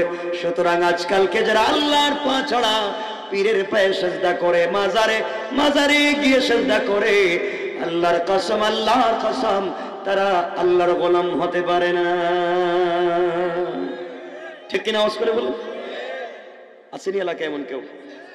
গালি দিবেন না, ওরে পিটাবেন না, ওরে বুঝান যে মাজারে যিনি আছে ইনি মরা। উনি যদি শাহজালাল হন, উনি মরা। উনি কি শাহজালাল জীবিত না মৃত? আরে মৃত। 1 লক্ষ শাহজালালের চাইতে জীবিত একটা মজকুর ততক্ষণ পর্যন্ত ভালো। একজন এই নিকলির একটা মজকুর জিনাকার বদমাইশ আজকে রাত্রে চাইলে সারা রাত্র তাহাজ্জুদে কাটাইয়া দিতে পারে। পারে না? কোরআন তিলাওয়াত করতে পারে না, জিকির করতে পারে না। শাহজালাল চাইলে পারবেন? কত বলছেন না কেন? শাহজালাল চাইলেন আজকে রাত্রে কোরআন তিলাওয়াত করবেন, পারবেননি? জিকির করতে পারবেননি? আহা, হায়াতে জিন্দেগির কত দাম, হায়াতে জিন্দেগির অনেক দাম। তুমি এখনো জিন্দা, তুমি এখনো চাইলে অনেক কিছু করতে পারো। এজন্য আল্লাহর ওয়াস্তে আমরা মরা মানুষের কাছে চাইবো না। যদি কিছু চাওয়ার প্রয়োজন হয়, কার কাছে? কারণ দুনিয়া যার জন্য এত কিছু করতেছেন সব ধোঁকা। কেউ আপনাকে কাজে রাখবে না, কেউ আপনাকে কাছে নিবে না, কাছে বসাবে না। কয় নম্বর গুণ বলছি? 3। কয়টা বলছি? আসছেন, আসবেন।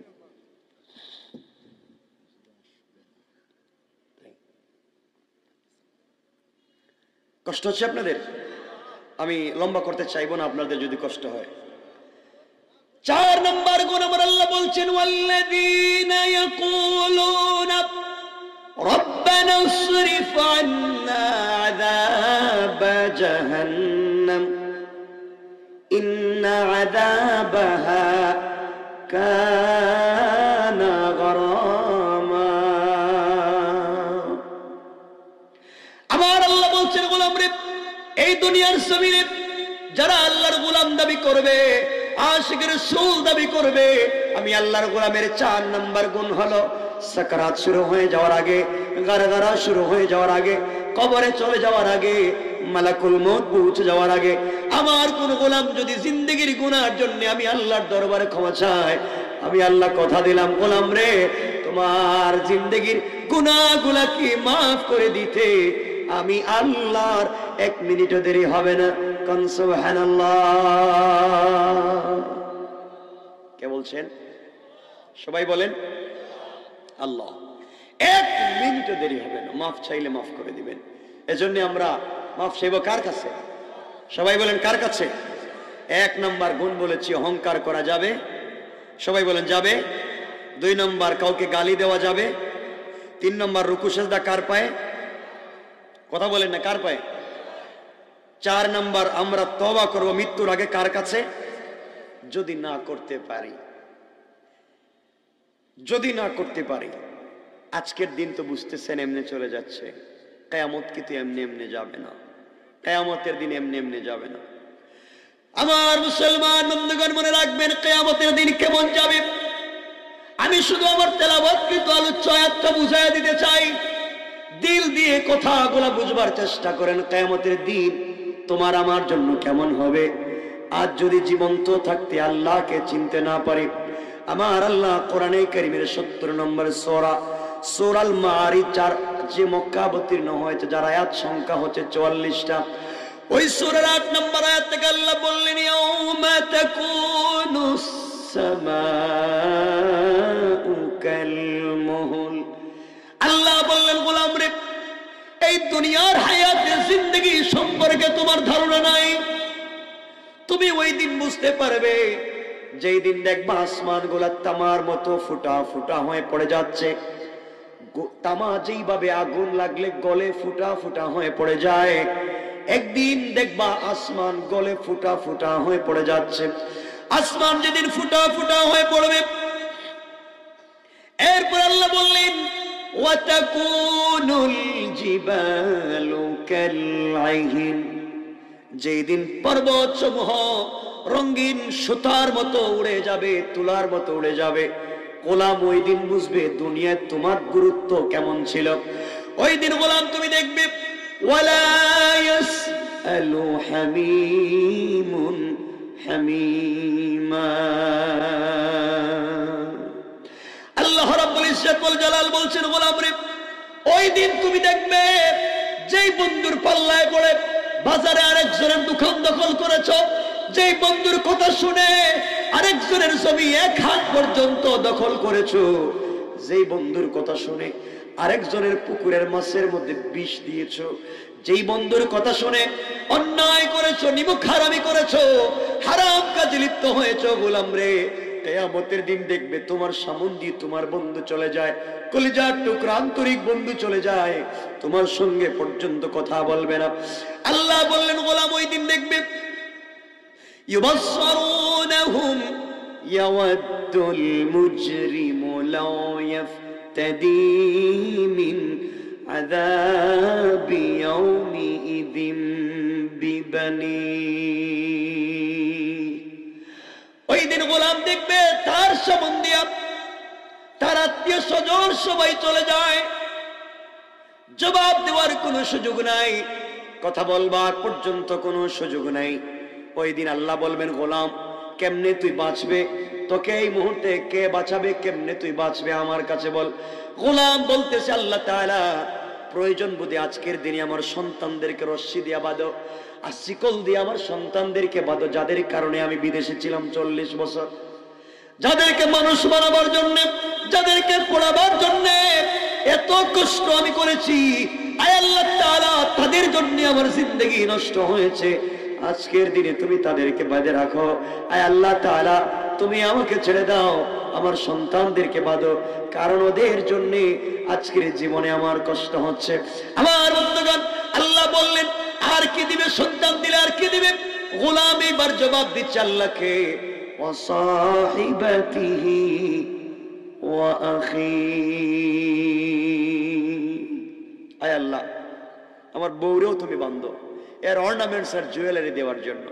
এর কথা শুনে আমি সুদ খেয়েছি, এর কথা শুনে আমি ঘুষ খেয়েছি, আমার বউরে তুমি বাঁধো। ও আখিহি, আমার ভাইদেরকে বাঁধো। আমি ছিলাম বড় ভাই, ওরা ছিল ছোট ভাই, এদেরকে বড় করবার জন্য আমি জিন্দগিতে যা কষ্ট করেছি আল্লাহ, এদের কারণে নামাজ পড়তে পারি নাই, ঈদের দিন পর্যন্ত কাজ করছি, ওদেরকেও তুমি বেঁধে রাখো। আমার বন্ধুগণ, আল্লাহ বলছেন আর কিছু দিবে কি? আর কার দিবে? এই কঠিন সময় থেকে যদি নিজেকে বাঁচাতে হয়, আপনাদের কাছে ছোট্ট একটা আমল বলে, আমার সময় শেষ হয়ে গেছে, এজন্য আমি লম্বা করতে চাচ্ছি না। ছোট্ট একটা আমল বলবো আপনাদের কাছে, এই জাহান্নামের কঠিন বিভীষিকা থেকে যদি নিজেকে বাঁচাতে চান, একটা আমল করবেন, একটা ছোট্ট, নাম হচ্ছে আস্তাগফিরুল্লাহ। শুধু আস্তাগফিরুল্লাহ, আর কোনো শব্দ না, আস্তাগফিরুল্লাহ। আল্লাহ রাসূল বলছেন যারা আস্তাগফিরুল্লাহ পড়লো, কিয়ামতের দিন তাদের প্রতি শাফাআত করা, সুপারিশ করা আমার প্রতি ওয়াজিব হয়ে গেল। আস্তাগফিরুল্লাহ। এই পড়বার সিস্টেমটা কি আর কেমনে পড়লে কি হয়, এই কথাটা বলে আমি আলোচনাকে সংক্ষেপ করে নেব। আপনাদের কষ্ট হচ্ছে দেখতেছি, আমি বুঝতেছি। আর রাত্রে 11টা 11:30 হয়েছে, লম্বা আমি চাই না।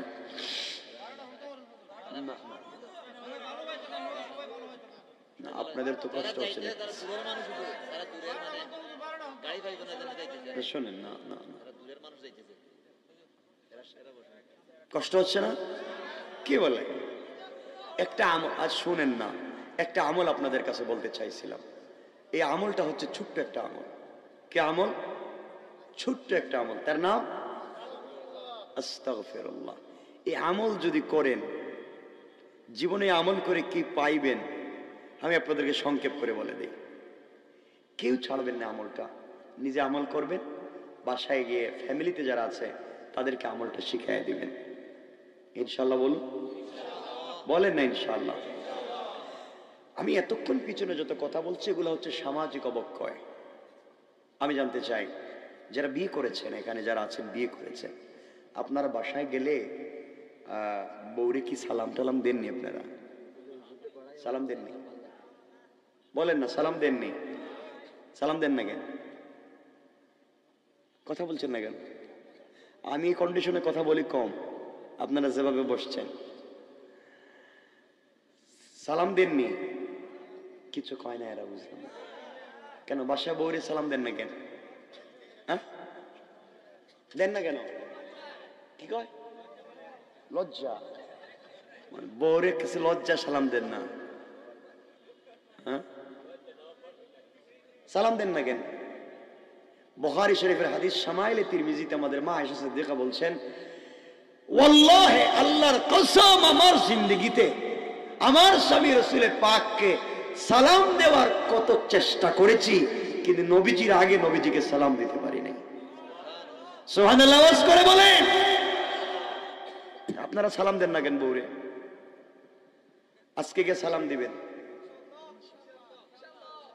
বিয়ে করছো নি? ইনশাআল্লাহ যে কইছো, যারা বিয়ে করছেন তারা কোন ইনশাআল্লাহ কোন সালাম দিবেন তো? ইনশাআল্লাহ, ইনশাআল্লাহ বউরে সালাম দিবেন। আপনারা তো জানি না নিকলির মানুষ কেমন করেন, আপনারা তো বউরে বানাইছেন কাজের বুয়া, ঠিক না? বউ ঘুম থেকে উঠলো, তুমি রান্না করো, ঘর মুছো, টয়লেট ওয়াশরুম সব পরিষ্কার করো, বাচ্চাদেরকে পরিষ্কার করাও, রান্না বান্না করো, বাচ্চাদের টিফিন তৈরি করো, স্কুলে নিয়ে যাও, গরু ছাগল থাকলে তাও দেখো, হাঁস মুরগ থাকলে তাও দেখো, মা বাবার খিদমত করো, সবার কাপড় দিয়ে দাও, এই সব হাবিজাবি করো, দুপুরে রান্না করো, বিকালে রান্না করো, এগুলা করতে করতে বেচারি রাত্রে যে কখন ঘুমাইছে আপনি এসে টেবিলের খাবার খাইলেন, একটাবারও জিজ্ঞাসা করে জিগাইলেন না বউরে? 20 বছর থেকে ঘর সংসার করতেছেন যে বউ রাত্রে কি তুমি খাইছো? ঠিক কি জিজ্ঞাসেন? জিজ্ঞাসা করেন না কেন?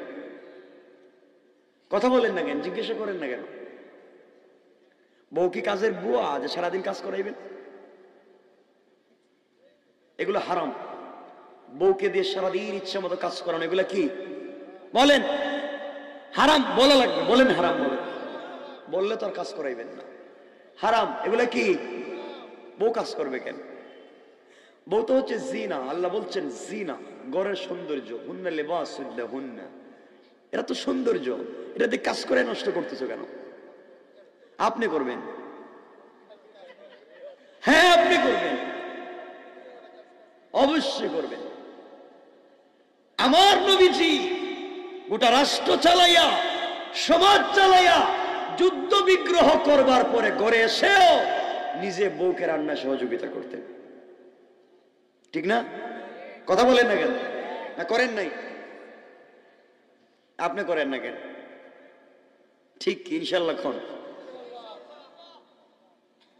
মাঝে মাঝে বউকে সহযোগিতা করবেন, রান্না বান্নায় কাজে সাপোর্ট দিবেন। এরপরে মাঝে মাঝে ঘুরতে নিয়ে যাইবেন, বেড়াইতে নিয়ে যাইবেন। আপনি তো সারাদিন ঘুরে বেড়ান, বউরি নিয়ে তো ঘুরান না, যাইবেন তো? কিশোরগঞ্জ তো দেখবার অনেক জায়গা আছে না? ঘুরতে যাইবেন বউরি নিয়ে, ইনশাল্লাহ বলেন। বউরে সময় দিবেন, মাঝে মাঝে বউর ঠোঁটে লিপস্টিক লাগাই দিবেন, হাসে। হ্যাঁ হ্যাঁ বলেন, কি বলছে? নিষেধ কেন? বউরের লিপস্টিক লাগাই দিতে আপনার তো সমস্যা কি? হাসে। আর ইসলাম তো নিষেধ করছে না, ইসলাম তো পুরুষের জন্য হারাম করেছে, মহিলার জন্য তো হারাম করেনি। এজন্যে নিজের স্ত্রীকে নিজের মতো করে সাজাবেন, লিপস্টিক লাগাই দিবেন, বলেন ইনশাআল্লাহ। মুরব্বীর আমার চেহারার দিকে তাকাই আছে, তারা কইতেছে বাপ আমার বয়স তো 70 হয়ে গেছে, এখন কইলি গাড়িটা চলবো নাকি? দা চালাবেন? হ্যাঁ দেওয়া যাবে নাকি? মানে কি এটা কি হারাম কোন জিনিস? বউর হাতে পায়ের নুকে মেহেদি লাগাইয়া দিবেন, মেহেদি ডিজাইন করে ফুল তুলে। কিছু কয় না এরা। আরে বলেন, আমি কেন বলতেছি বুঝাচ্ছি, বলেন দিবেন ইনশাল্লাহ বলেন। নবীজির বুখারীর হাদিসে যে নবীজি বলেন, আমি চাই না মেয়েদের হাতের নখ পায়ের নখ খালি থাকুক। নবীজি বলছেন, আমি চাই না মেয়েদের হাতের নখ আর পায়ের নখগুলা খালি থাকুক, আমি চাই কালারিং করুক। সুবহানাল্লাহ বলেন।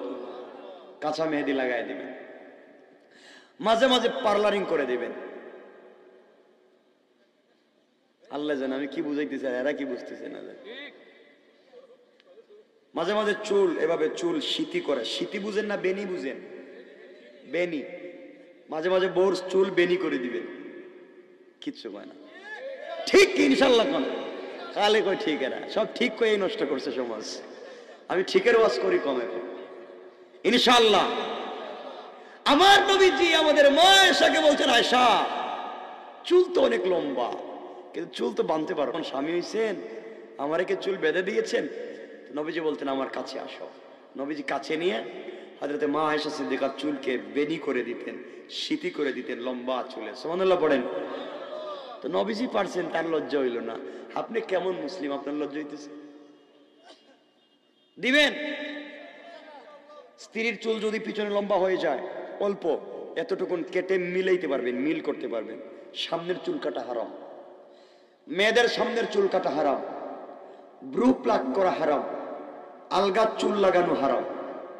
কথা বুঝেন নেই? আলগা চুল লাগানো, ব্রু প্লাক করা, হ্যাঁ, কিন্তু চুলে কালার করা হারাম না।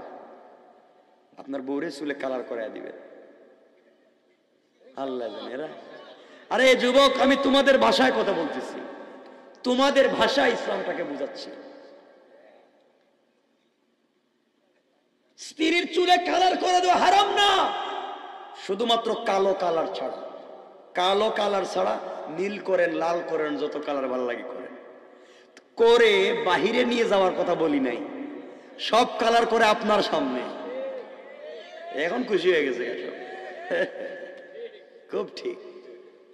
আপনাদের মতো বুকা স্বামী আল্লাহ মনে হয় পৃথিবীতে আর বানাইছিল, যে বোর জন্য সুন্দর করে সাজাইয়া, দামি কাপড় পরাইয়া, ডিজাইন করে, এক্সট্রা অর্ডিনারি করে, হিল জুতা পরাইয়া, লেহেঙ্গা পরাইয়া, এরপরে দামি জুয়েলারি করাইয়া নিয়ে যায় মার্কেটে, নিয়ে যায় এই যে বিয়ে শাদিতে নিয়ে যায়। বুকা স্বামী লাখ টাকার কাপড় রাস্তার পাবলিককে দেখাবার জন্য বাইর করছো, আর এই তোমাদের সময় তোমার বউ তোমার সাথে এই ছেঁড়া কাপড়, সারাদিন যে কাপড় পরে রান্না করছে এই ছেঁড়া কাপড় পরে তোমার কাছে শুয়ে গেছে, তোমার ঘামের গন্ধ করতেছে। কথা বলেন না কেন? কেন এটা পরে ঘুমাইলো কেন? কেন কিছু কয় না এরা? ইনশাল্লাহ কি আল্লাহ আপনাদেরকে বাঁচাইছে, আমারও বাঁচাইছে, যে আমি এই টাইমে বসছি, এই কন্ডিশনে বসছি, তাহলে বুঝতেন আজকে ইনশাল্লাহর কি অর্থ দাঁড়ায়। শোনো, সব থেকে দামি সুন্দর স্মার্ট করে বউকে নিজের সামনে রাখবেন। প্রয়োজন বোধে শুনেন না কি বলতে চাই। মাঝে মাঝে যদি আপনার ভালো লাগে বউরে টি শার্ট পরাইতে পরাইয়া, হাসছে কে এরা বুঝি না। ইনশাল্লাহ বলেন, প্যান্ট পরান, শার্ট পরান, নিষেধ করছে ইসলামে, করে রাস্তায় বাইরেতে না করছে। আপনার বউকে যদি আপনি পৃথিবীর সব থেকে স্মার্ট পার্লারিং করে, ডিজাইন করে, আকর্ষণীয় করে, লস্যময়ী করে, লাবণ্যময়ী করে আপনার চোখের সামনে উপস্থাপন করেন, আর বউকে দেখতে যদি ভালো লাগে, তাইলে কোন যুবক রাস্তায় বের হইয়া অন্যের বউর দিকে আর অন্যের মেয়ের দিকে তাকাবে না। নিজের বউকে ভালো লাগে না, এই জন্য অন্যের দিকে তাকাও। অন্যের মেয়ে রাস্তায় পার্লারিং করে বের হয়ে তাকায় থাকো পাগলের মতো, নিজের বউকে ঘরের ভিতরে এমন পার্লারিং করো না কেন?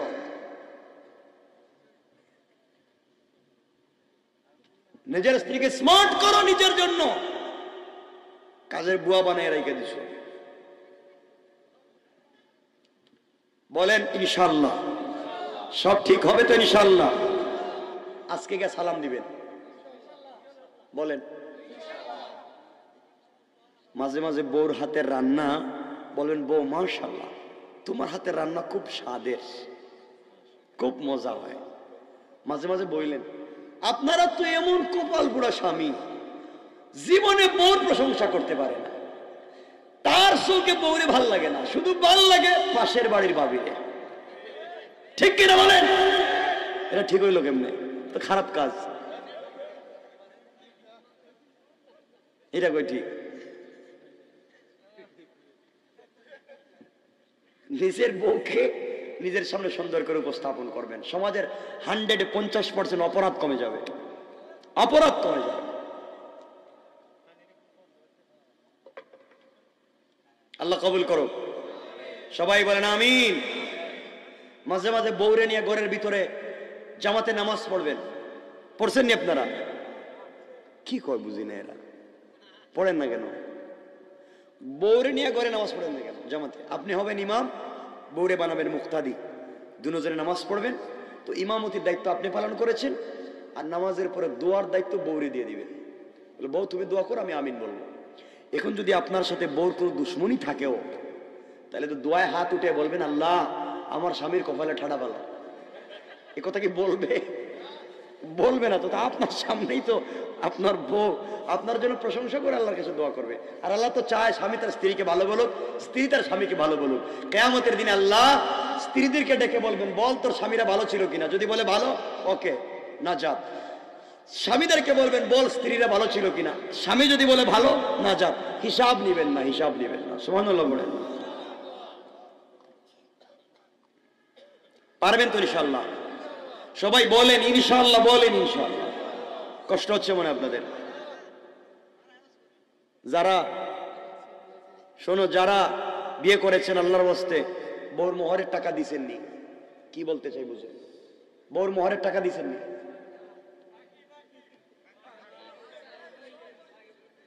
মোহরের টাকা দেন না কেন? এই তো লম্বা লম্বা কথা বলেন রাস্তাঘাটে এসে, আপনি এমন নেতা এমন নেতা। বউ যদি কয় মেয়ে খারান আমার টাকা দেন, বউর মোহরের টাকা দিবেন তো? বলেন দিবেন? না দিয়া খবরে যাইয়েন না, এলা বউ টাকা দিতে হইব। বউরে যত ভালোবাসেন টাকা কিন্তু কিয়ামতের দিন লাভে আসলে আদায় করবে। মোহর মাফ হয় না, কিন্তু নিকলির হয়তো মহিলারা ভালো, অনেক স্বামীকে মাফ করে দিছে, আল্লাহ জানে। মাফ পাইছেন না কেউ? কিছু কয় না, দুই একজন মাফ পান নাই? কি রে দেখান তো বাবা, দেখি তো এমন বরকতালা হাত কার বউ মাফ করে দিছে। মাশাআল্লাহ। এই মুহূর্তে আপনাদের কচু গাছে ফাঁস লাগিয়া মরে যাওয়া দরকার, আর বাঁচার দরকার নেই, যে বউ আপনারা মাফ করে দিছে। বউ মাফ করছে, যাতে লজ্জার আর জিনিস হইতে পারে দুনিয়ায়। চিন্তা করে, জীবনে বউ কাউরে মাফ করে না, এটা আপনারা ভুল বুঝাইছে আপনারা ঘরে নেওয়ার জন্য। বউ জীবনে মাফ করে না। যারা যারা মাফ পাইছেন কালকে বউরে তালাক দিয়া দেখেন, লাভে আসলে দেওয়া লাগবে। দেওয়া লাগবে নি, যদি না দেন যৌতুকের মামলা দিয়ে টাকা আদায় করবো, ঠিক কিনা বলেন? মাফ হয় না, ওটা মাফ হয় না, ওটা দিতে হয়।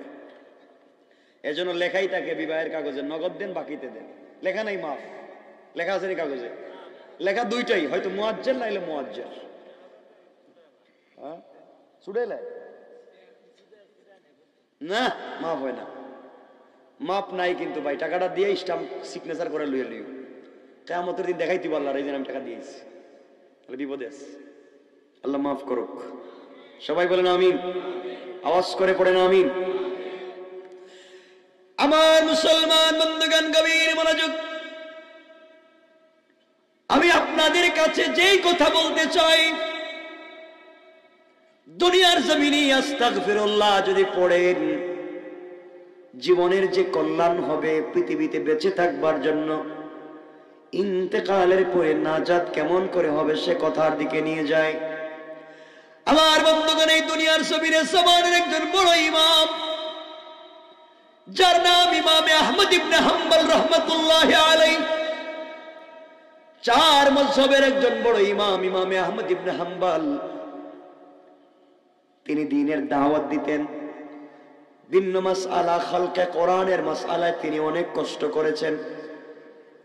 সেদিকে আপনাদেরকে নিয়ে যেতে চাই না।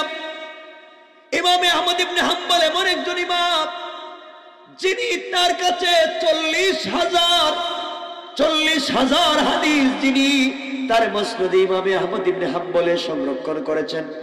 লক্ষ লক্ষ হাদিসের হাফেজ ছিলেন ইমামে আহমদ ইবনে হাম্বল। এমন ইমাম ছিলেন যিনি এক রাত্রে কোরআনের একটা আয়াত থেকে 40টা মাসআলা বের করতে পেরেছেন। ইমামে আহমদ ইবনে হাম্বল এমন একজন ইমামের নাম, যে ইমাম দুনিয়ার জমিনে বেঁচে থাকাকালীন সময়ে আল্লাহর রাসূলকে 99 বার স্বপ্নে দেখেছেন। কারণ সুবহানাল্লাহ। এই ইমামে আহমদ ইবনে হাম্বল রাহমাতুল্লাহি আলাইহি দ্বীনের দাওয়াত দেওয়ার জন্য ঘর থেকে বের হয়েছেন, পথ চলতে শুরু করেছেন। দীর্ঘ পথ চলতে চলতে সকালবেলা ঘর থেকে বের হলেন। দাওয়াত দিতে দিতে সন্ধ্যা হয়ে গেল, মাগরিব হয়ে গেল। চিন্তা করে দেখেন যে এলাকায় এসছেন ওখান থেকে আবার নিজের বাড়িতে গেলে আগামীকালকে সকাল হয়ে যাবে। ইমামে আহমদ ইবনে হাম্বল চিন্তা করে সিদ্ধান্ত নিলেন, আজকের রাত্রে বাড়িতে যাওয়ার কোনো সিদ্ধান্ত নাই। ঠান্ডা রাত্রে বাড়িতে যেতে পারবো না। যেই মসজিদে আসরের সালাত পড়বো, ওখানে মাগরিবের সালাত, ইশার সালাত পড়বো। চিন্তা করে একটা মসজিদে আসরের সালাত আদায় করলেন। আসরের সালাতের পরে ওখানে বসে বসে তাসবিহ পড়তে লাগলেন, জিকির করতে লাগলেন। সিদ্ধান্ত নিলেন ওই এলাকা থেকে আজকে রাত্রে তিনি যাবেন না। ঠান্ডার রাত্র, এত দূর পর্যন্ত বাড়ি, যেতে যেতে আগামীকালকে সকাল হয়ে ভোর হয়ে যেতে পারে। ইমামে আহমদ ইবনে হাম্বল রয়ে গেলেন। এই মসজিদে মাগরিবের সালাত আদায় করলেন। মাগরিবের সালাতের পরে মসজিদ থেকে বের হয়ে যান না, আবার তিনি তাসবিহ শুরু করলেন, জিকির শুরু করলেন। ওগুলা করতে করতে ঈশার সালাতের সময় হয়ে গেল। এই মসজিদে ঈশার সালাত আদায় করলেন।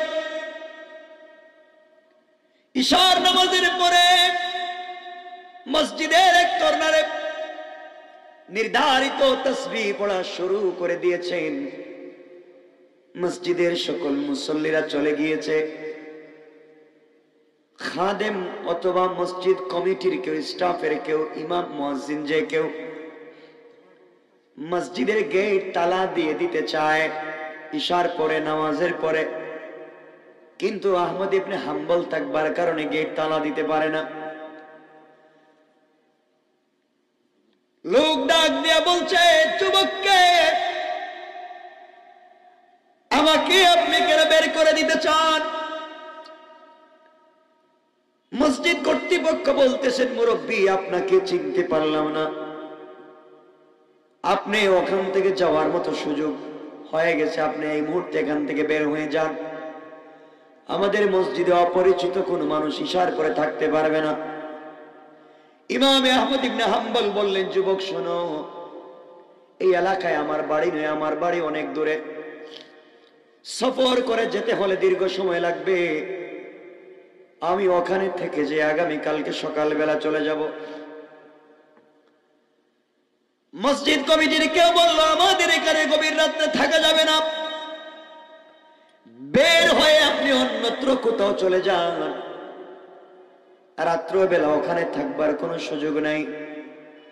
ইমামে আহমদ ইবনে হাম্বল রাহমাতুল্লাহি আলাইহি, ইমামে আহমদ ইবনে হাম্বল রাহমাতুল্লাহি আলাইহি এমন সময় কোনোভাবেই যখন তাকে থাকতে দিচ্ছে না, তিনি বের হয়ে গেলেন। বের হয়ে যাওয়ার পরে চিন্তা করেন, গভীর রাত্রে কোথায় যাবেন, কই থাকবেন, কি করবেন, খুঁজে পাচ্ছেন না। কেউ তাকে চিনে না, তিনিও কারো কাছে পরিচয় দিলেন না। আর দুনিয়ার জমিনে আমরা যদি কিছু একটা ইউনিয়নের ওয়ার্ডের হয়ে যাই, পরিচয় দিতে অবাক হয়ে যায়। ইমাম আহমদ ইবনে হাম্বল নিজের পরিচয় দিলেন না। গভীর রাত্রে পথ চলা শুরু করে দিলেন। দীর্ঘ পথ চলবার পরে একটা বাজারে গিয়ে উপস্থিত হয়ে গেলেন। বাজারে গিয়ে দেখেন প্রচন্ড কুয়াশার শীত পড়েছে। গভীর রাত্রে বাজারের কোনো দোকান খোলা নাই, সব বন্ধ। চলতে চলতে বাজারের এক কর্নারে গিয়ে দেখে একটা যুবক ছেলে, তরুণ ছেলে, চেহারা থেকে নূর চমকায়, সুন্দর তার চেহারায় দাড়ি। এই যুবকটা গভীর রাত্রে শুধু তার দোকান খোলা, আর কোনো দোকান নাই, এই দোকানে বসে বসে রুটি তৈরি করে বাজারে বিক্রি করে যায়। কোন সুবহানাল্লাহ।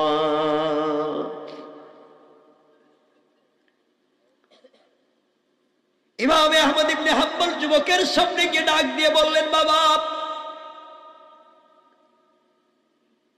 এই বাজারে গভীর রাত্রে কোনো দোকান খালি নাই, খোলা নাই, প্রচন্ড শীতের সময়ে তুমি দোকান খুলে রেখে রুটি তৈরি করে যাও, গভীর রাত্রে তোমার কাছ থেকে কে রুটি নিবে, কেনই বা বিক্রি করো? যুবক বলছে, মুরব্বী, আমি আপনাকে চিনলাম না, আমি প্রায় 30-32 বছর থেকে এখানে গভীর রাত্রে রুটি বিক্রি করি।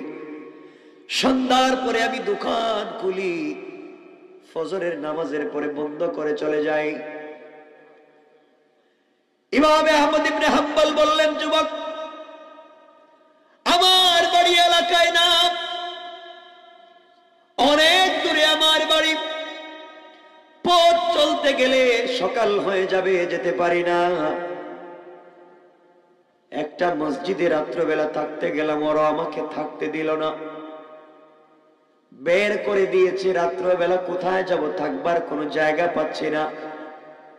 যুবক রে, আমি তোমাকে বলছি না তোমার বাড়িতে আমাকে জায়গা দাও, তোমার দোকানে যদি আমাকে রাত্রবেলা থাকবার জায়গা দিতা, যেহেতু সারা রাত্র তোমার দোকান খোলা থাকবে, আমি ঘুমাবো না, বসে থাকবো, সকাল হয়ে গেলে আমি আমার বাড়িতে চলে যাব, তুমি কি আমাকে থাকতে দিবা?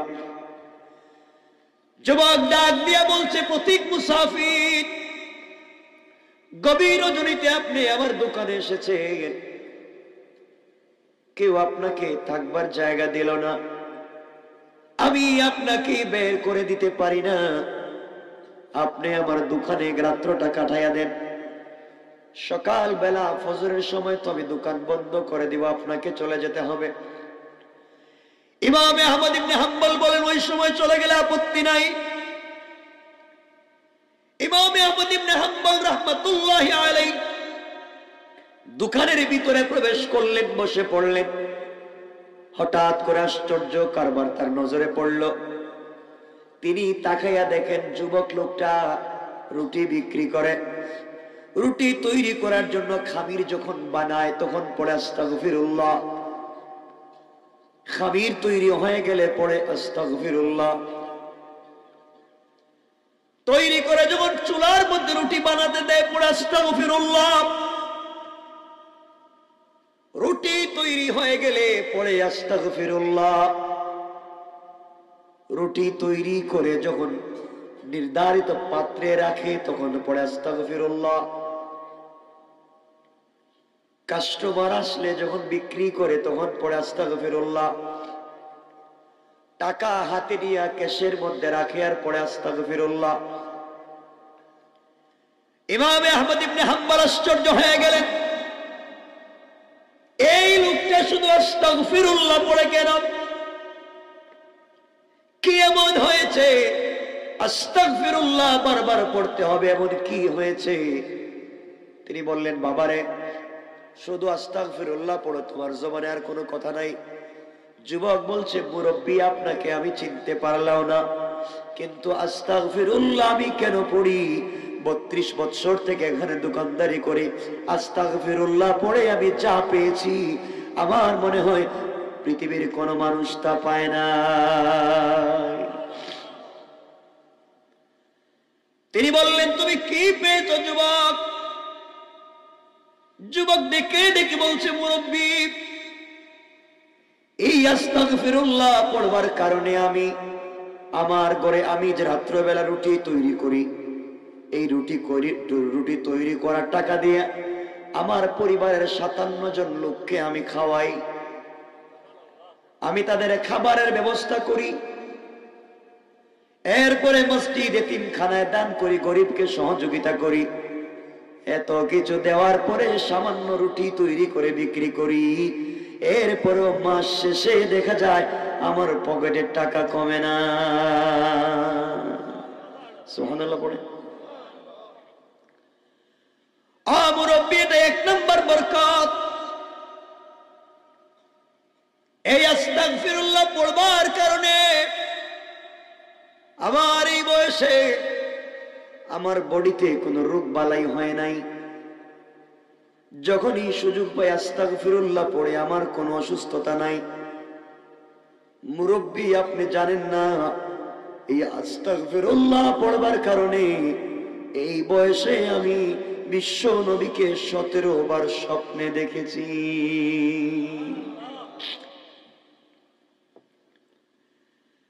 আঙ্কেল, আপনাকে আমি চিনতে পারলাম না।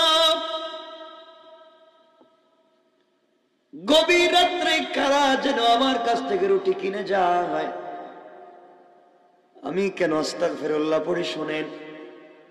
গভীর রাত্রে রুটি বিক্রি করি, কাস্টমার আসে, চিনি না। ওরা যখন রুটি নিয়ে যায়, যাওয়ার সময় মুসাফা করে, তাদের হাতে এমন কি যে স্পেশাল গ্রান থেকে যায়, আমার বডিতে, তাদের বডি থেকে গ্রান থেকে যায়।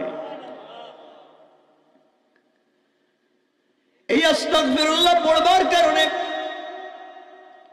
আমার জীবনে আরো অনেক বরকত হয়েছে। এর মধ্যে স্পেশাল আর একটা কারণ হলো, আমার জীবনে আমি যত দোয়া করেছি আল্লাহ তাআলা আমার কোন দোয়াকে আজ পর্যন্ত ফিরাইয়া দেয় না। আঙ্কেল, আমার জীবনের সকল দোয়া আল্লাহ কবুল করেছে, শুধুমাত্র কেবলমাত্র আস্তাগফিরুল্লাহ পড়বার কারণে।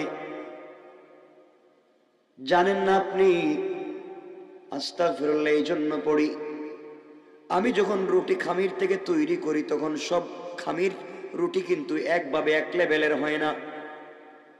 কোনো রুটি সামান্য বড় হয়ে যায়, কোনোটা ছোট হয়ে যায়, কোনোটায় আটা ময়দার দানা বেশি পড়ে যায়, কোনোটায় কম পড়ে যায়, কোনোটা বেশি করে আমি কোনোটাকে পাকাতে পারি, পুড়তে পারি, কোনোটা কাঁচা থেকে যায়। কিন্তু কাস্টমারের কাছ থেকে আমি সমান সমান টাকা নেই। এই যে এক দুইটা আটার দানা ময়দার দানা কম পড়ে যায়, আমি যে সমান টাকা নিলাম, কিয়ামতের দিনে আল্লাহর কাছে আমি কি জবাব দিব? এই জন্যে আমি শুনেছি আস্তাগফিরুল্লাহ এই জন্য পড়ি, নবীজি বলেছেন কেউ যদি প্রতিদিন 70 বার আস্তাগফিরুল্লাহ পড়ে তার জন্য আমার উপরে শাফাআত করা ওয়াজিব হয়ে যায়। মুরব্বী আরো আছে, এই আস্তাগফিরুল্লাহ পড়বার কারণে আমি তো আমার জন্য যত দোয়া করেছি আল্লাহ কবুল করেছেন, পাবলিকের জন্য যত দোয়া করেছি আল্লাহ তা দোয়া কবুল করেছেন। পৃথিবীতে এমন কিছু নাই যে আমি চাইছি আর পাই নাই। ইমামে আহমদ ইবনে হাম্বল বললেন, যুবক বলো তাহলে দেখা যায় তুমি মুস্তাজাবুদ দাওয়া, হাত উঠালে কবুল হয়ে যায় শুধু আস্তাগফিরুল্লাহ বলবার কারণে। আহমদ ইবনে হাম্বল বলেন, আমি এত বড় ইমাম কিন্তু আমি তো রুটিওয়ালার চাইতে আরো ছোট থেকে গেলাম, হাত উঠালে দোয়া কবুল হয়ে যায়, আমার মাধ্যমে তো এমন কিছু হতে নাও পারে। তিনি বললেন, যুবক বলো তোমার এই লম্বা সময়ে জীবনে এমন কোন দোয়া কি আছে যে এই দোয়া কবুল হয় নাই, নাকি জীবনের সকল দোয়া কবুল হয়েছে? যুবক বলছে, মুরব্বী আপনাকে চিনি না, আমার জীবনে আস্তাগফিরুল্লাহ পড়ে তো দোয়া করেছি সব দোয়া আল্লাহ কবুল করেছেন। এই কথা বলে যুবক চোখের পানি ছেড়ে হাউমাউ করে কান্না করে। ইমামে আহমদ ইবনে হাম্বল বললেন, যুবক এবার কান্না করো, কারণ কি বলো? যুবক বলতেছে, মুরব্বী কান্না করি এত দোয়া আল্লাহ কবুল করেছে, কিন্তু আমার জীবনের ছোট্ট একটা দোয়া আল্লাহ আজও কবুল করে নাই। কি দোয়া তোমার কবুল হয় নাই? যুবক ডেকে ডেকে বলছেন, মুরব্বী আমি আল্লাহর কাছে দোয়া করেছিলাম, আল্লাহ তাআলা জামানার সব থেকে বড় ইমাম ইমামে আহমদ ইবনে হাম্বল, যিনি ইসলামের জন্য বড় কষ্ট করেন, হাম্বলি মাযহাবের যিনি আবিষ্কারক, খালকে কোরআনের মাসলে বাদশা যাকে পিটাইছে কিন্তু সরাইতে পারে নাই, ওগো আল্লাহ তাআলা জীবনে কোন দিন জানি আমি মরে যাই, মৃত্যুর আগে একবারের জন্য হলে আহমদ ইবনে হাম্বলকে আমাকে দেখাইয়া দিও। মুরব্বী 30-32 বছর থেকে দোয়া করে যাই, সব দোয়াকে আল্লাহ কবুল করেছে, কিন্তু এই দোয়াকে কবুল করে নাই। কতদিন দোয়া করেছে, আল্লাহ কেমনে যাব, বাড়ি ঘরে চিনি না। আহমদ ইবনে হাম্বলের বাড়ি কোথায় আমি তাকে একটাবার দেখতে চাই। আমি মনে হয় মরে যাব মুরব্বী, কিন্তু আহমদ ইবনে হাম্বলকে দেখা হবে না। আপনি আসার আগে 2 রাকাত সালাত পড়ে আমি আল্লাহর কাছে কান্না করে বলেছি, আল্লাহ তাআলা কোন দিন জানি আমি মরে যাই, আহমদ ইবনে হাম্বলকে কি তুমি আমাকে দেখাবা না? ইমামে আহমদ ইবনে হাম্বল চোখের পানি ছেড়ে দিলেন আর ডাক দিয়া বললেন, আল্লাহ বুঝতে পেরেছি আপনি আমাকে ঘুরাইয়া ঘুরাইয়া সারাদিন কাজ করাইয়া একটা মসজিদে নামাজ পড়াইয়া মসজিদ থেকে বের করে দিয়া আপনি রুটিওয়ালার দোকানে পৌঁছাইয়া দিয়েছ। রুটিওয়ালাকে কষ্ট করে আমার বাড়িতে নিতে চাও না, আমাকে তার দরবারে নিয়ে এসেছ। ইমামে আহমদ ইবনে হাম্বল বললেন, যুবক বলো তুমি যদি ইমামে আহমদ ইবনে হাম্বলকে দেখতে পারো কি করবে? যুবক বলছে, মুরব্বী আল্লাহর কাছে বলেছি, আল্লাহ তাআলা আহমদ ইবনে হাম্বলকে দেখলে আমি কপালে চুম্বন করব, বুকের সঙ্গে বুকটা লাগাবো, তার সঙ্গে মুসাফা করব, কারণ যিনি 99 বার আল্লাহকে আল্লাহ রাসূলকে স্বপ্নে দেখেছেন, জীবনে একটা আয়াত থেকে 40টা মাসআলা বের করেছেন, তার দিল, তার কপাল, তার বুকটা কত বড়, তার সঙ্গে আমি জান্নাতে যেতে চাই বরকত নিয়া, এই জন্য তার কপালে চুম্বন করতে চাই। আহমদ ইবনে হাম্বল যুবকটাকে জড়াইয়া নিজে তার কপালে চুম্বন করে, হাতে চুম্বন করে ডাক দিয়া বলছেন, যুবক রে তুমি দেখবার জন্য, আহমদ ইবনে হাম্বলকে দেখবার জন্য তার বাড়িতে যাওয়ার কোনো প্রয়োজন নাই।